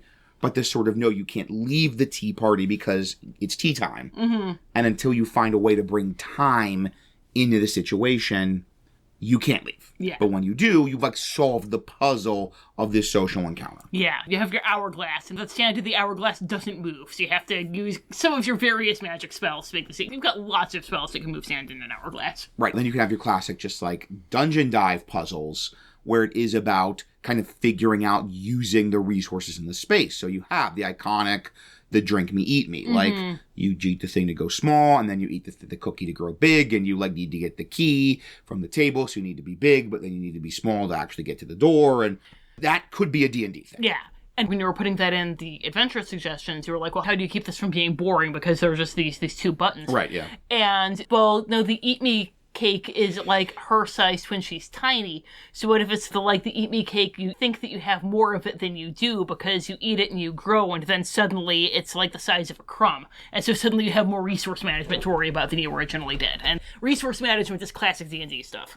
So to figure out a structure, I think it should be you have these puzzle, not necessarily combat. It's a little weird to have Alice, fist fighting somebody. And we're going to mention the classic Dungeonland adventure, and even part of the problem is it's just sort of everybody just rolls initiative and punches you. And I think what I would do is I would have it be every time you sort of fail an encounter, you fail to kind of find the internal logic and successfully navigate the puzzle, so that if you fail the encounter with whatever you come up with as the fail condition, they take a level of exhaustion. And if they fail the wisdom save, they take a level of exhaustion. And that could even be how well they do in the encounter could set the wisdom save. Yes. If they really messed up, it could go higher. Or if they got pretty far, that could go lower. And then if they fail, a level of exhaustion. And that kind of gives you that sort of timer of, if you get to 6 levels of exhaustion, you forget yourself. You lose your name. And that's even a thing where, in Wonderland, Alice isn't taking hit point damage, but this idea is she's sort of losing hope. Yeah. That she's getting confused, she's losing her identity, she's on the edge of giving up, and you can model that with exhaustion. Yeah. And I don't know if we've mentioned the losing your name thing before now. That was something that we hit upon pretty early on, the idea that when you lose yourself in Wonderland, you lose your name. Yes. Because other than Tweedledee, Tweedledum, and Humpty Dumpty, nobody in Wonderland has a name. Yes. They're the March Hare, the Mad Hatter, the Red the Queen, of Hearts, the White Knight, the Caterpillar. Yeah. They were somebody else before, but they're not anymore. As an overall structure, you can set this up as sort of milestones of progress, because you want to indicate to your PCs, yes, you're on the right track. And we were thinking it should be about meeting all 3 Alices. That's sort of that's your 3 check boxes yes. to win and get home. And specifically imagining that in these encounters with each of these three Alices, the Queen of Hearts, the Red Queen, and the little girl in some order, they get a piece of the mirror. They get a piece of the looking glass, and then that final thing should be, maybe just getting the end of the board, the final thing should be this encounter with sleeping Alice. Like the sleeping, dreaming Alice, and the reveal this is sort of all her dream. And then they can like put the pieces of the mirror together, and maybe that's enough for them to go home. Or maybe even it's just they meet each aspect of Alice, and they meet the sleeping Alice, and they try to wake her up, and that causes like cracks in Wonderland. She wakes up a little bit, and that cracks Wonderland, and they can escape that way. Yeah.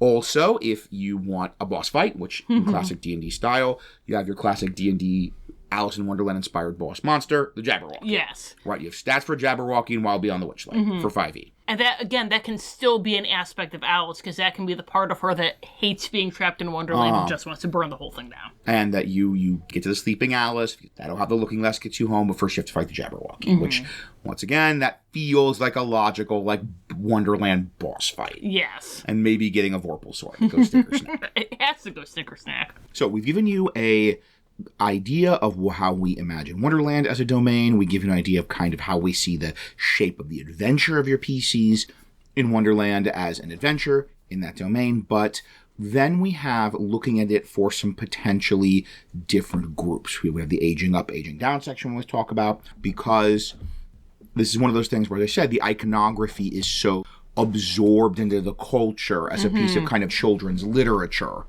that there's a very good chance if you have a younger group, you have a group of 10-year-old players, they kind of know Alice in Wonderland, the idea of Alice in Wonderland. But also, it's so absorbed in, and it's so potentially creepy. If you have adult players, they might have, played American McGee's Alice in the 2000s. It's going to appeal to everyone from a 10-and-a-half-year-old cat lying sedately on the futon to a 2-and-a-half-month-old cat zooming around, rustling vinyl tablecloth. Yes.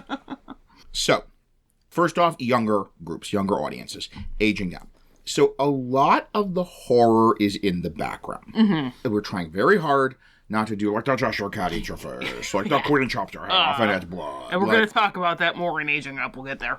But the horror we're emphasizing is kind of the thing we found the most unpleasant in the setting, which is the just chaos and nonsense and being just lost in this world of lunacy. And you don't need to emphasize that. You don't need to foreground that. Because the flip side of that, and that whole, that flip side of comedy and horror, is you can present a lot of that stuff in a very silly way. Yes. Like I think I was saying to Rachel, I feel like the trick to loving this book, Encountering in Childhood, is to have somebody read it to you and really play up the silliness. Yes. And it's just the sort of reading on your own. You're like, oh, that poor girl. Why won't someone help her? Yeah. And I even, you mentioned that, and I realized, because I mentioned that 1980s miniseries version of Alice in Wonderland, and the reason that I liked that one so much, the reason that is my favorite version of Alice in Wonderland, is because it did have those horror elements. So it's acknowledging how scary it is. It's it's not making me feel like I'm crazy for being kind of put off by this.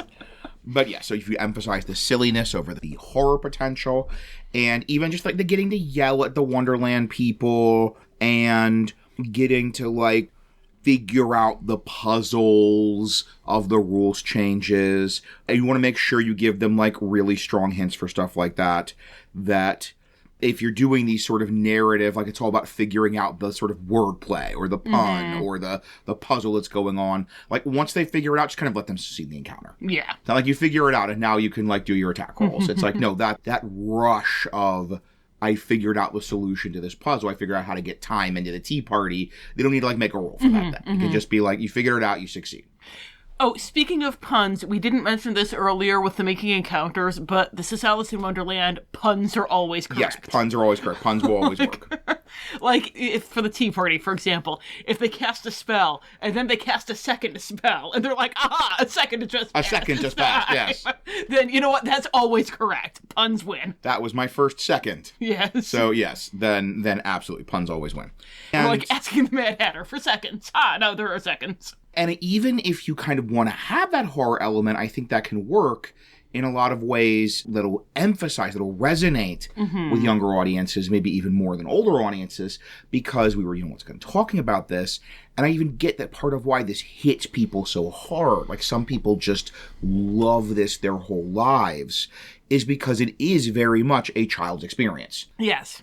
It's just like you are going from place to place, and adults are like yelling at you for breaking rules you didn't know, and ordering you to like recite things. Yeah, telling you to do stuff. And like giving you jobs and then being mad you don't do them correctly, and like kind of looking down on you for not knowing what a caucus rice is. And just like all this stuff is the sort of experience of being a child in the world. Yes. For a lot of people and a lot of times. So I think that's part of why this is such a beloved childhood story. And there are tons of children that love Alice in Wonderland. Because it is that whole, like, yes, this is, like, the world as I recognize it.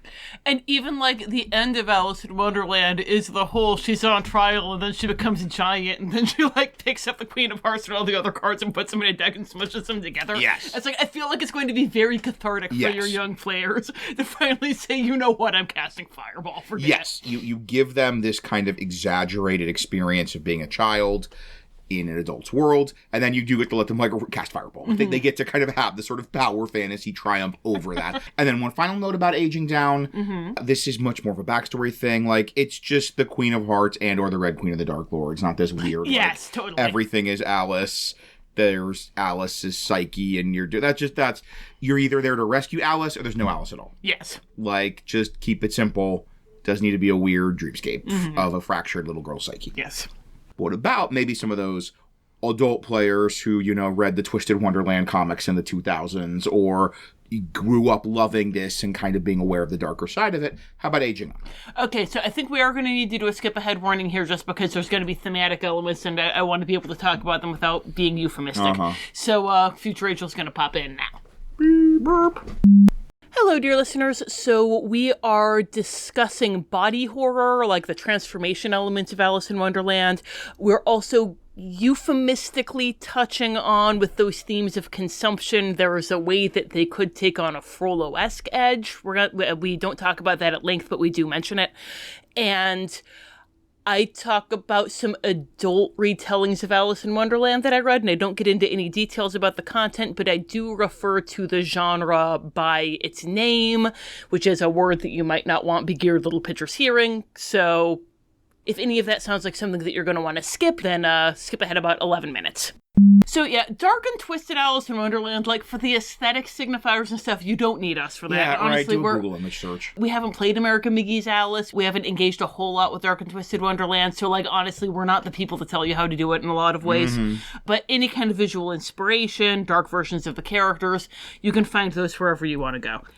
The big things we can talk about here, even not being big like Dark Wonderland people, playing up those horror elements that existed. If there are parts of this that scared you as a kid, try to recreate that feeling, try to grab onto that. So, like, there was, I mentioned the Carol Channing turning into a goat, or the body horror of she's growing and she's shrinking, and there are things that her body should be able to do and it can't now. It's kind of like the underlying horror of when she gets big and can't go through the door. Is it like, no, my body's supposed to do this thing and now it won't. Why? I don't understand. So, like, for me, I think doing a Dark Wonderland would be really getting into body horror. Yeah. For you, it might be, again, that fear that people are going to eat you. Maybe you were scared of the Red Queen yelling off with their heads and were worried she's going to... You want to just, like, make it all the fiery stuff. Like, you know what elements scared you. Right. Go nuts with those. An issue with some dark Alice in Wonderland stuff is, again, it's like, the Cheshire Cat will bite your head off. Right, yeah. And, like, the Red Queen's dress is red with blood. What a Tweedledee and Tweedledum beat you to death. Yeah. Because they're big.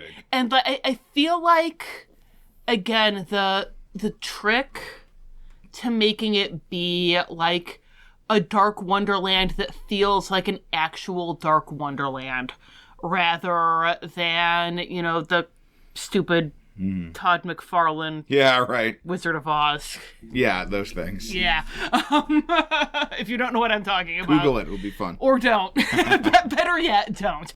dark and twisted take on Alice. It's that's dark and very tedious, right? If I hear it's a dark and twisted take on Alice in Wonderland. What if the caterpillar was a murder caterpillar? Or, my gosh, like, I read dark romance, and the stuff they do with the Mad Hatter, I'm like, Mad Hatter is not that kind of guy. The Walrus and the Carpenter, they're those kinds of guys. Yeah. The Mad Hatter is not that kind of guy. What are you doing? So, if you're going to be doing a dark version of Alice in Wonderland, one, this is live, baby. Before I get into the themes that are actually in the book, because one of our listeners in the Discord, Fids, not even knowing that we were going to be doing Alice in Wonderland, recently linked to a video about Alice in Wonderland adaptations, which also got into the fact that the Tim Burton Wonderland stinks because it does world building. And we'll link to it in the show notes. The guy in the video actually points out that Silent Hill 2 is a Wonderland story. Oh, interesting. Because of the whole it's the guy's dreamscape. Right. And his psychology, and are kind of like wandering through all this symbolic. And so one way to, if you really just wanted to do a super dark, crazy Wonderland, one way to do it would be to just mess with Alice's backstory. Just get into this idea that you're diving into her psychology, but make that psychology and that backstory different. And I think that's a way that you could, if you want to do a bunch of really weird, macabre, disturbing imagery that has nothing to do with the themes of Alice in Wonderland, that would be a way to do it without seeming like you're being an edgelord. As long as there's an underlying logic to it, you're fine. But for those themes that are in Alice in Wonderland that you can play up in a horror version, one of them is identity loss, and one of them is consumption. I think we've mentioned both of these before. So we've been leaning into the identity loss, just again in terms of the idea of the PCs are losing their identities, they're losing their memories, kind of doing like what we did with Spirited Away, only instead of at the end they become workers in Yubaba's bathhouse, they just become like weird Wonderland people. And that, absolutely is a way to do it. But in the books, it's like weirdly linked to Alice's physical changes.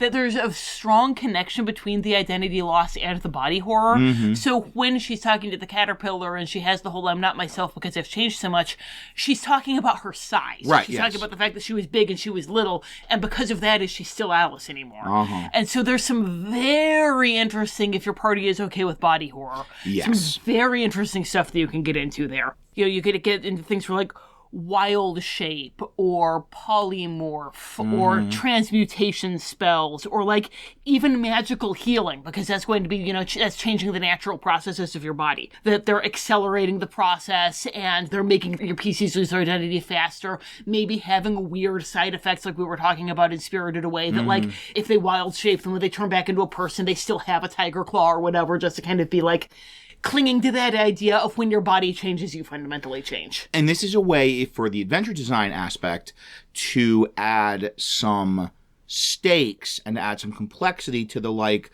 sometimes you need to drink the potion and get small, eat the cookies or the mushroom and get big. Like, that's an obvious, there's a little door, I get small. Okay, now I need to reach a thing up there to get the key, I get big.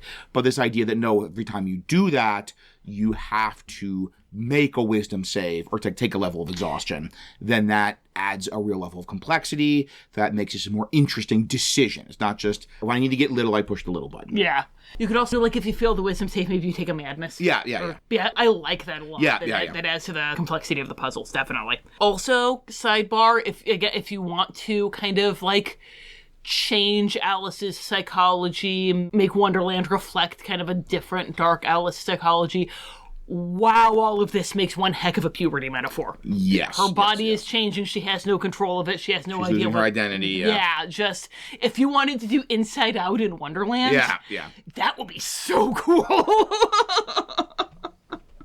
And then also with the identity loss, Alice fractures, that's where the Red Queen and the Queen of Hearts are. I haven't written them yet, but we know that in the D's journals we're having D fracture. You've been seeing that.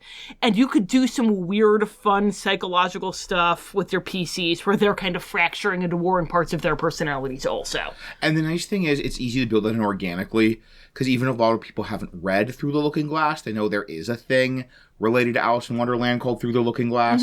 So it's, the mirror imagery writes itself. So like the doppelganger, the doubling, the nemesis, the dark reflection, just that feels like something that fits with Wonderland because of that phrase through the looking glass. Absolutely, yeah. Like, there's never a point in Through the Looking Glass where Alice passes by a mirror and a second Alice pops out of the mirror and it's like some weird version of her, but that feels right. It feels right. And I think that would be like a totally fine thing to spring on your PCs and could be really fun. And you could even do like a Wraith of the Oblivion thing where each PC is playing a mirror version of somebody else's PC. That would be so fun. So again, you could get very inside out if you wanted to.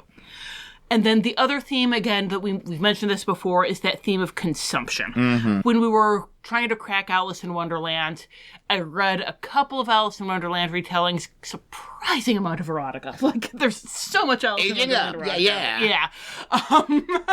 And weirdly, one of them, it was not good, but it was the one that felt the most Alice in Wonderland because they weren't worrying about having a plot, so it could just be weird imagery. And I'm like, this feels more like Alice in Wonderland than any of the versions that I've tried to read that had world building in them.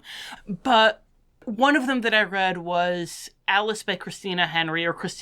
I hated it enough that I didn't bother learning her name. I'm sorry, I hated this book. I did not finish it because, man alive, every man in that book is Gregor Clegane. If you don't know who Gregor Clegane is, he's a male villain in Game of Thrones. That should tell you everything you need to know. And, like, that is taking the theme of consumption too far, and the theme of... But the Walrus... It was right there for the Walrus and the Carpenter. Like, when it first happened and it was the Walrus and the Carpenter, I was like, yeah, absolutely, that makes sense. Fits, yeah. That's their whole deal. So... probably in your group, you're not going to want to do that. You're not going to want to have the consumption be in that sexual sense. If that's your group, go for it. But, like, you could have this very interesting, like, dog-eat-dog Wonderland, where everyone is just an object to be used. And when you have no more use for them, then you throw them away. And that's especially, I think, if you built that off of the Queen of Hearts. Because that, like, feels very resonant with the idea of the sort of lunatic, childlike tyrant. Yes. That just everyone is an object to be used and then thrown away. Yes. So, having it be, like, linking it to the selfishness of a child. Yeah, yes, absolutely. Exactly. That could be very interesting. And then kind of just, like, generally getting more psychological with Alice, getting into the idea of this, like, weird arrested development child who she's just stuck there being a child forever. Again, if you wanted to do weird puberty stuff, you could. If it's weird for your PCs that she's a child and they don't want to beat a child, kind of like we were talking about with The Collector and Owl House or with Kevin McAllister, then you could have a thing where, like, when you run into the child version of Alice, she keeps flickering back and forth between being a child and being an adult because she's been here dreaming for, like, 10 years and now she's in her 20s. Right, like, you kind of get this imagery that you sort of reveal to the PCs that she is actually an adult. And that the child Alice, the Disney's movie Alice in Wonderland Alice, is kind of the illusion she's presenting. Oh, well, you could actually... Live Baby. Well, this is Live Baby, because now that you're mentioning that, if you wanted to do something weird. So, I can't believe I'm getting something out of the really terrible erotica version of Alice in Wonderland. Ooh, wow. Yeah. But, like, the idea with that, like, in as much as it had a plot, it was this, like...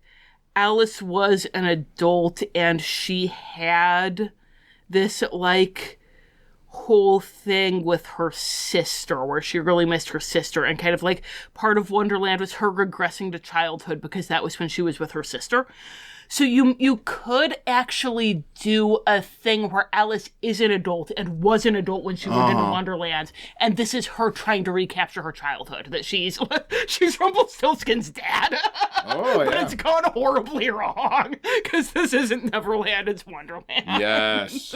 And she's just gone in and she wanted to be a child, and now she has a world that's all the worst parts of childhood. Yeah, ooh, that's good. Thank you.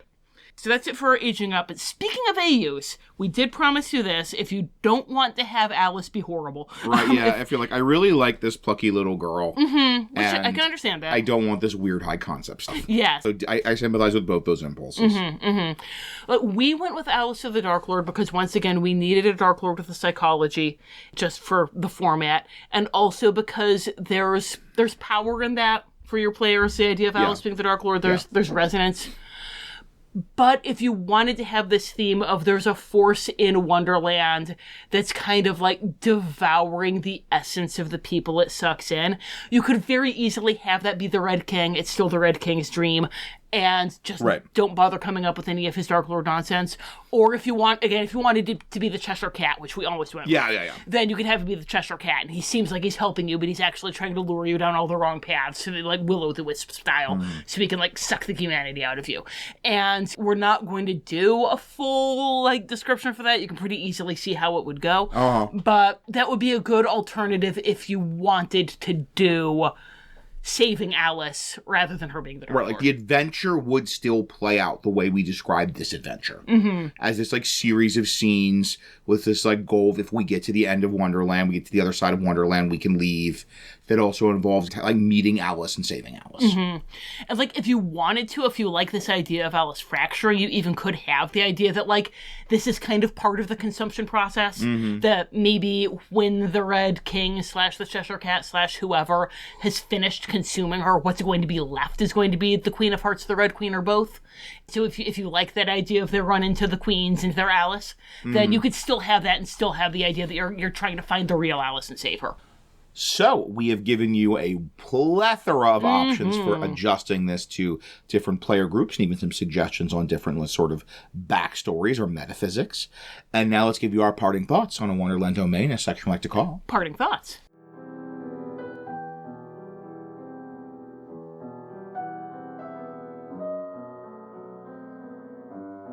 So the first thing we like to do in our parting thoughts section is talk about the genre of horror for this domain. This is from Van Richten's Guide to Ravenloft. It goes through different genres of horror. It talks about the sort of fear they evoke, the aesthetic signifiers, monsters from the monster manual that might fit that genre of horror. It's a really useful part. Highly recommend taking a look at it when you have the chance. And it goes through the domains of Ravenloft and talks about the different genres of horror those domains evoke. Like, the only thing I think is that sort of cosmic horror, psychological horror. It's both. It's both. Yeah. Those are the only real contenders here. You're hearing me type that into our outline so I can put it in the write-up. Got a break from dark fantasy, guys. Yeah, woo!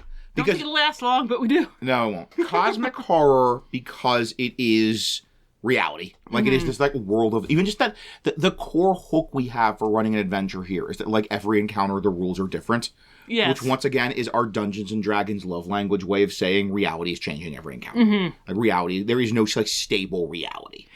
And even the idea of reality as a force that's trying to consume you is very cosmic horror. Yes.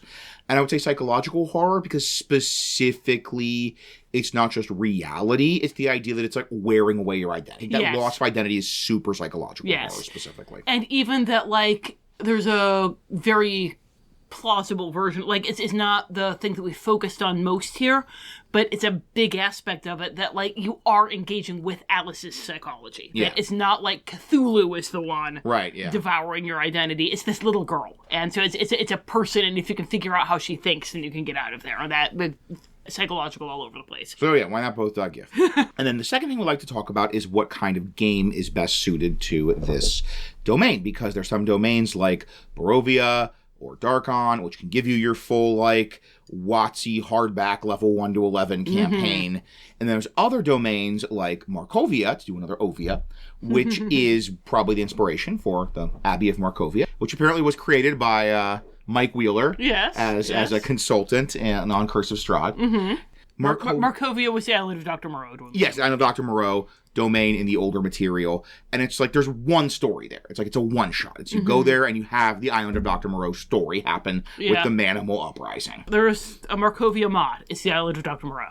And both of these are good, and both of these are necessary for a healthy Ravenloft ecosystem. And this one, 100% a one-shot. This is 100%. One, like... 3 to 4 hour session. The minute you start expanding on it and trying to make it a campaign, it's not Wonderland. That's how you get Once Upon a Time. Yes. If you want Once Upon a Time, that's how... If you want Tim Burton's, that's how you get Tim Burton's. Like, if a level 1 to 11 WotC hardback in Wonderland by necessity needs to have, like, a consistent world and world building and lore and factions and a map and just blah. Yeah, plus kind of the core hook that we have here is the idea of the rules changing, and I feel like that would get real old real fast, yeah. And even, like, the adventure we are describing, it is you are in this bad place and you want to leave. Yes. And that's all there is to it, and there's not, like, with Curse of Strahd, you know, you have we're in this bad place, we want to leave, but there's all these, like, side quests and factions and politics and all this stuff going on in Valaki, and, like, who should rule Valak, and, like, there's nothing like that here. In 2nd edition, there was kind of the transition from the idea that Ravenloft was a place your PCs went to. Like, they started out in, like, Toril or Oerth or wherever, and they got sucked into Ravenloft and did the Halloween session, and then they escaped from Ravenloft and went home. The idea was that the default Ravenloft game was, you know, that you were trying to escape and go home. And then I think it was Domains of Dread started introducing rules for native PCs. And the term for that older, like, you just want to get in and out game was the Weekend in Hell. Yeah. And Alice in Wonderland is absolutely a weekend in hell. It is a weekend in hell, yes. Good Lord. So, yes, that's it. That was very simple. Not much discussion among the two of us about what this fits. It is for a one-shot. It is for a sort of single, maybe two-part session, single adventure in Wonderland.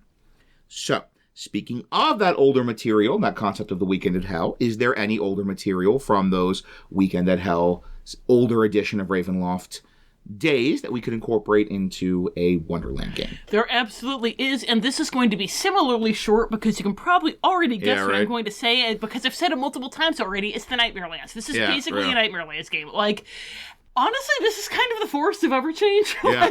Alice is kind of being Morpheus. She's, like, traumatized and changing you constantly. Listen to our Nightmare Lands episode if you want some more details about that. Yes. And some mechanical suggestions about how you could use that older material as a Wonderland thing. Yes. If you are a patron, then you have our entire book Club of Dread of the Nightmare Lands available to you. If you are not a patron, then go back to October. Our Halloween episode was part 2 of our Nightmare Lands book Club of Dread, which was the one that got into all the mechanics, because we talk about the Nightmare Lands so much. Like right now. Or like in Labyrinth, or like there's so many weird dreamscape domains we've done where we were like, we have to talk about this so that people have access to it. Yes. And the Nightmare Lands are just perfect for emulating this. Absolutely, yes. Even like in the Nightmare Lands, there was a whole mechanic where each individual nightmare, like there was the Nightmare Court, who were the Darklords, who were kind of like the Alice in this situation.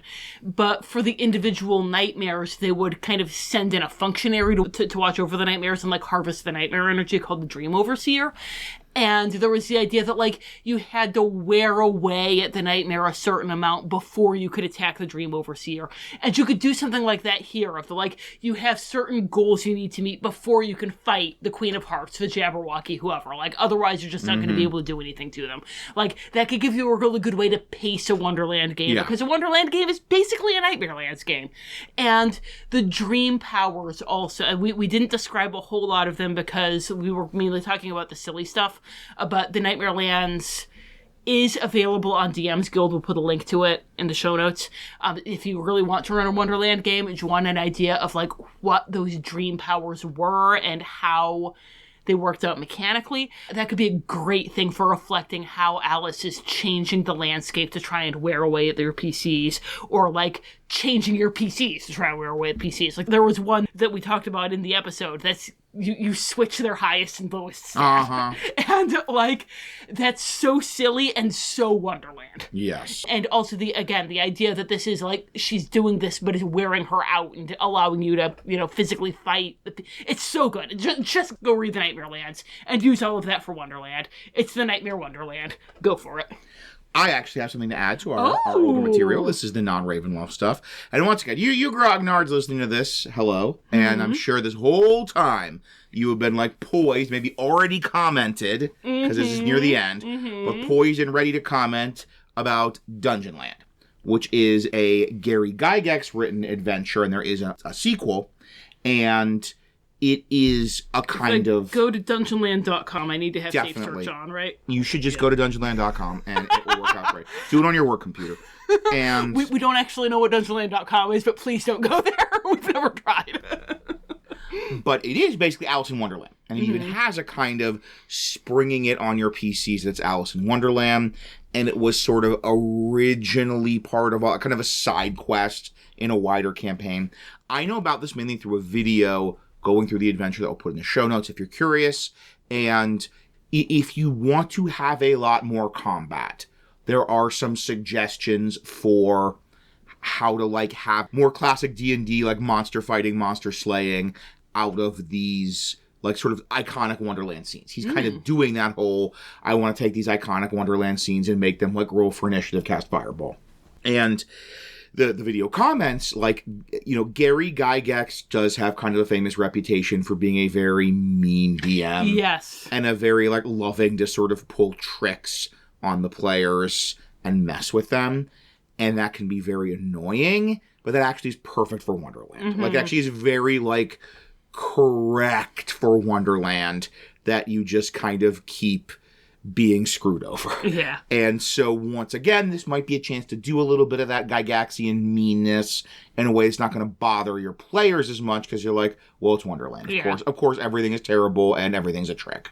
And Dungeonland is the reason why we have Reduce and Enlarge. I right? believe, yes, Reduce and Enlarge was created, if I'm remembering correctly, it was for Dungeonland because that was the Drink Me Eat Me. Yeah. So, final thing I like to do in the parting thoughts section is the strengths and challenges of this Wonderland domain, which I feel like we have talked already a lot about, but this is a nice, like, kind of conclusion paragraph, a way for us to sort of sum up the whole discussion of the domain. So first off, strength is great.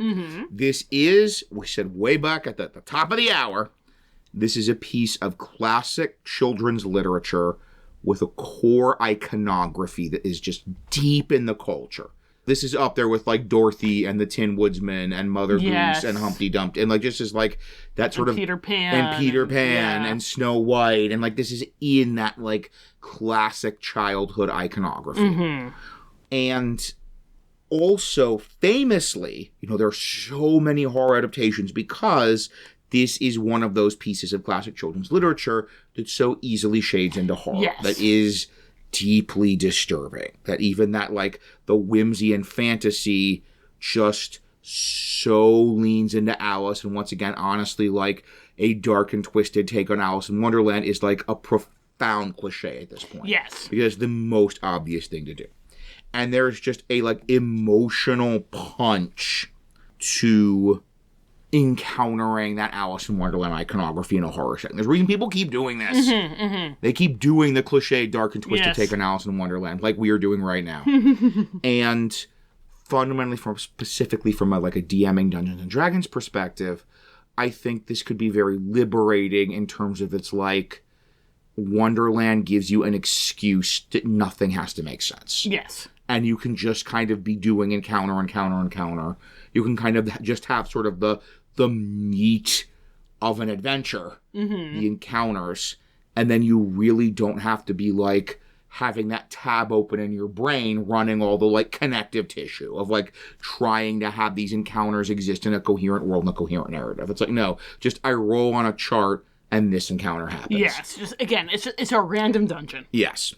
And Wonderland, like, any mistake you make, Wonderland covers over it. It's like, I thought you said this thing was over there, and that thing was over here. And you're like, it's Wonderland, what are you going to do?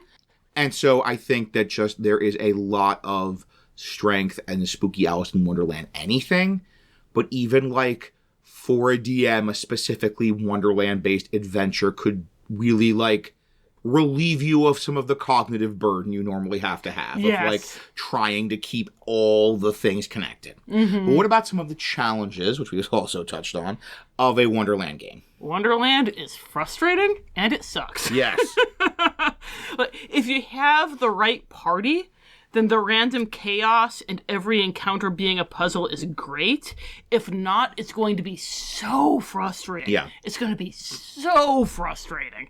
If you have a party full of rules lawyers, they're going to pillory you. Yeah. And, like, even if your party likes the idea of it, like, since you're going to be doing all these, like, you know, encounters with weird rules, you might have this idea for an encounter that sounds great on paper that messes with the rules in a wacky way, and you didn't realize that it completely screws over, like, the monk or whoever. Yeah. Like, and that's okay for one encounter, they can just sit it out. But, like, what if it turns out that all your encounters do that? Like, when you're coming up with your own rules tweaks, you gotta really be careful to look them over and make sure that there's not somebody who just keeps getting the short end of the stick. Right. We talked about this in Nightmare Lands. Yeah, that we had Maymay as our barbarian, our werebear barbarian, and we never ended up talking about her in the episodes because there was never anything she could do. Yeah. Because the Nightmare Lands hate fighters, and, like, you don't want any of your PCs to be Maymay.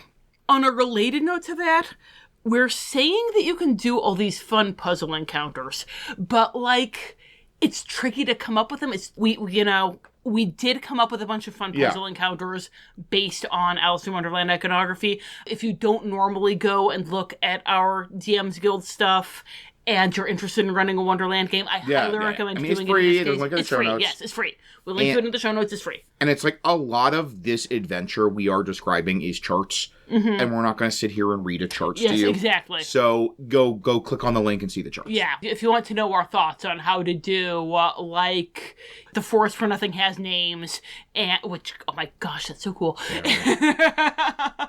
And, the Mad Hatter Sea Party and the Caterpillar, which we've already talked about, but whatever. Like, go check that out. But it took us a while to come up with those because, our brains don't really work that way. And again, maybe yours does work that way and you love Wonderland and it's all in your head and you're ready to go. But if your brain doesn't work that way, then this is going to be difficult for you.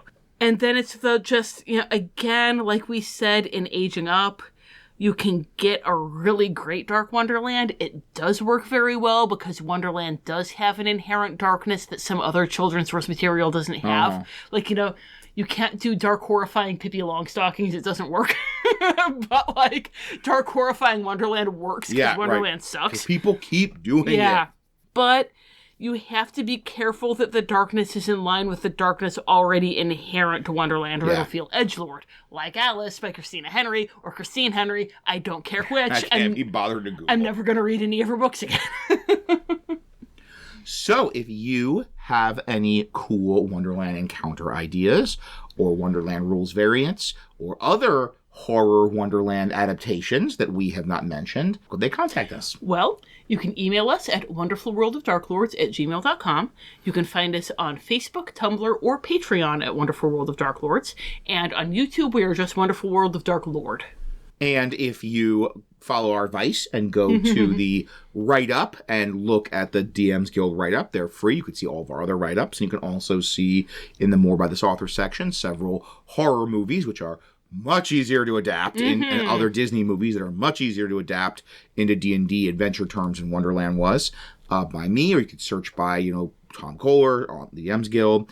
And if you like our consideration for younger players who want this kind of Alice in Wonderland iconography, then you can also see some things we've done about running more horror, spooky themed games for younger players. And then, speaking of adapting children's stuff into spooky versions, yes, I have a picture book, Mother Ghost. You do. Yes, Mother Ghost, Nursery Rhymes for Little Monsters. It's 13 classic nursery rhymes with Halloween twists, not America McGee, Alice stuff. These are picture book versions. Child appropriate. Yes. Spooky but not scary was my pitch.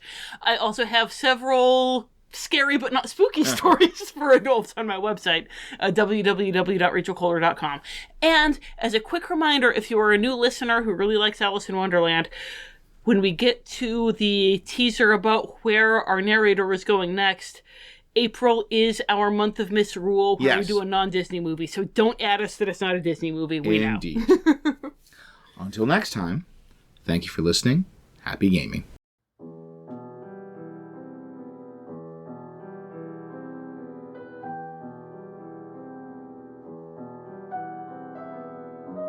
Parting thoughts. Before I could reach Nebula, the world shuddered, and the mist swept in around me.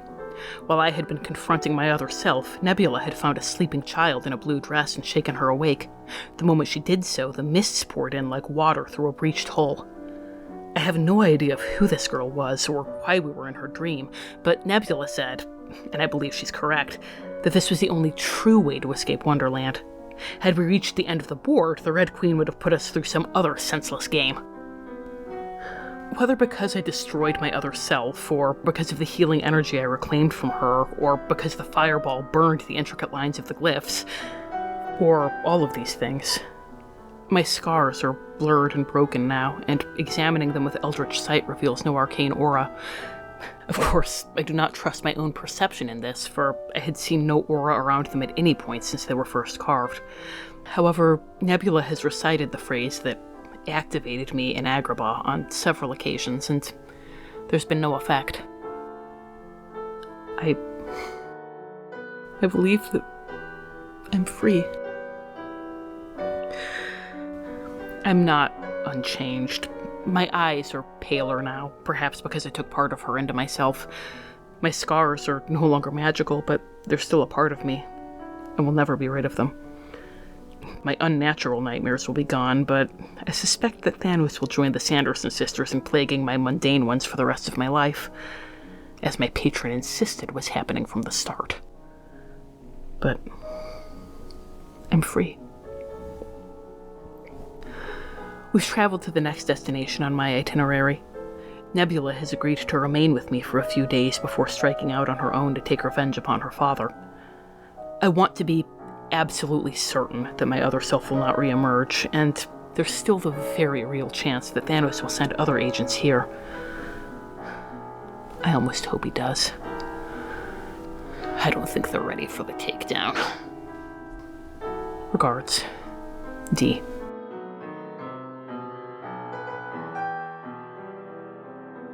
I am fully aware of the multiplicities of self and the effect it can have on one's own mind.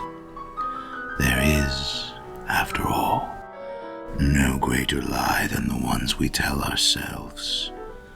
The Titan's daughter is a part of you, as much as you long to deny it, and it is abundantly clear that you have misgivings about our relationship. Yet another part of you longs to hold on to what we have developed over years of service.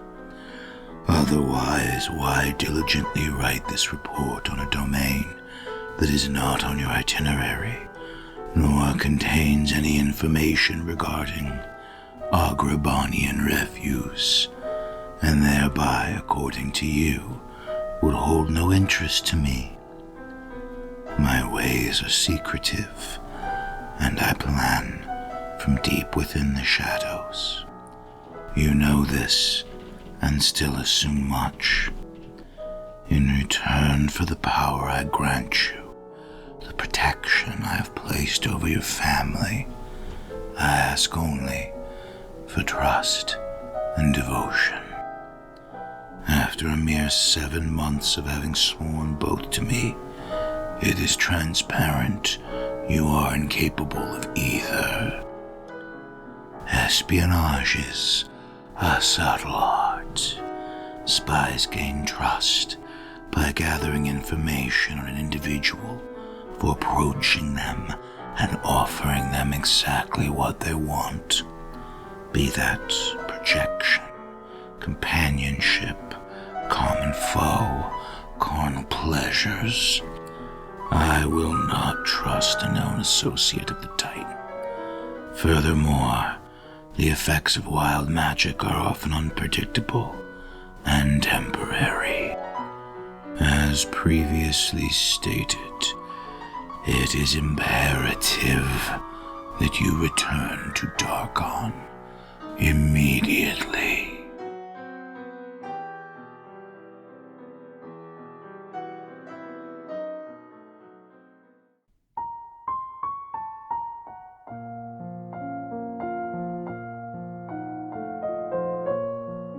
This has been The Wonderful World of Darklords. We have no affiliation with Disney or Wizards of the Coast. All music recordings used in this episode are in the public domain and were obtained through museopen.org. Titles and links are in the show notes. Dialogue for Yensid was written by Azalin Rex himself, who you can follow on Tumblr at darklordazalin. The Wonderful World of Darklords logo was designed by Haylight Jones. You can find links to their work in the show notes. If you'd like to support the show, look for us on patreon.com or find our tip jar on Red Circle. Thanks for listening.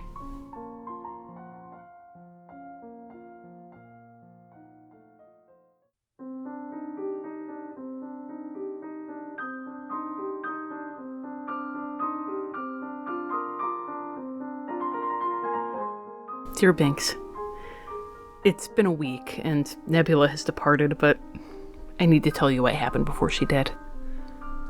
We had been in Golden City for 3 days.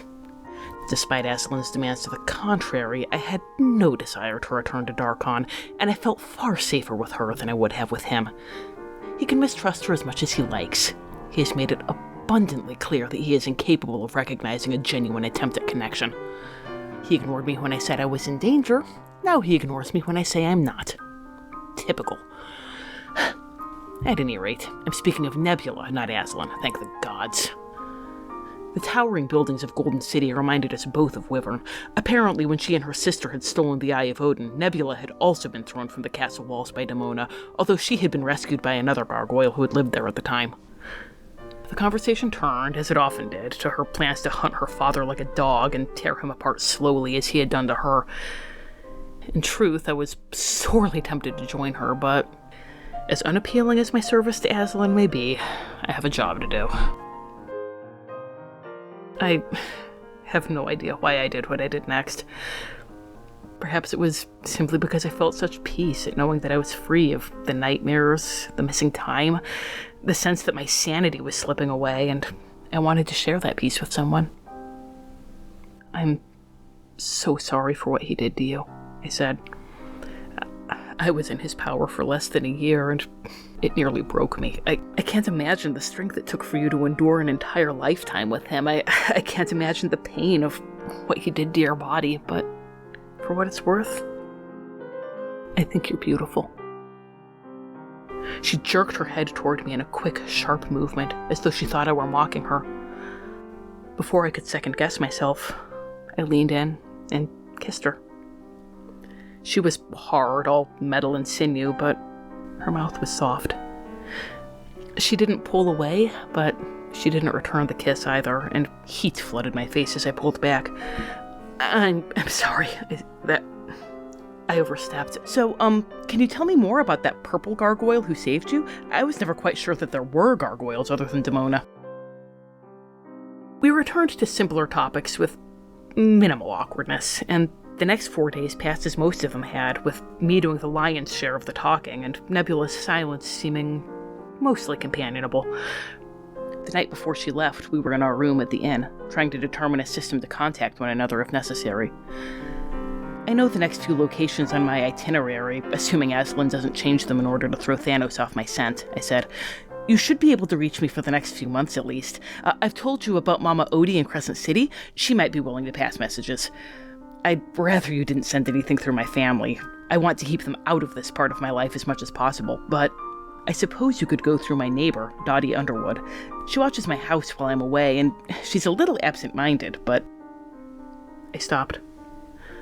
Her hand had not been touching mine a moment ago.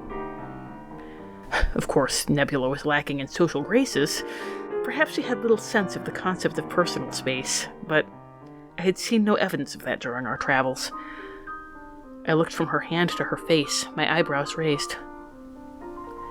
Nebula lunged forward so quickly that I thought she was attacking me.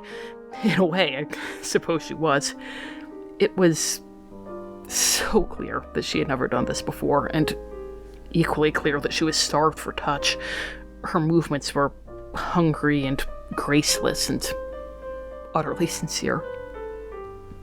Wait, I said after a few moments, pulling away. I would have been panting if I'd still needed to breathe. Wait, if this is your first time, or even if it isn't, I want to be clear. I don't know if this means anything. Not really. I mean, I like you. I really like you, but I think I need to feel like my body is mine, like I'm mine, and do you want this or not? I stopped. God, she was beautiful. Those dark eyes were blazing the way they did just before a battle. She didn't just want to touch me. She wanted to conquer me. And in that moment, my other self was completely right. I yearned to surrender. I want this. I want you. Then stop talking. I did. I had thought very little of intimacy since Titan, but On the rare occasion that I did, I assumed that I would use Mask of Many Faces to hide my scars. I often did so when I undressed in private. I could not bear to look at them myself, and the idea of anyone else seeing them, especially at such a tender moment. I had thought it akin to letting Thanos into my bedchamber. But he had done so much more to Nebula's body than to mine. How could I call her beautiful and then cover my own scars in shame? It would put my heartfelt endearments to the lie, and if anyone understood what it meant to bear his marks and to wish to rise above them, it was her. Thanos broke both of us into a million pieces, and we can't go back, but now I feel there's a chance, just a chance, that we could go forward instead. I wish she hadn't waited until our last night to approach me. I wish that she would stay, or that I could go with her, but perhaps as different as we are, we wouldn't be able to sustain more than one night. Maybe that one night was all we needed. A chance to remember that he didn't destroy us. A chance to remember that I'm more than what he wanted to make of me, than what Aslan still wants to make of me. A chance for both of us to remember that we're not alone. Love, D.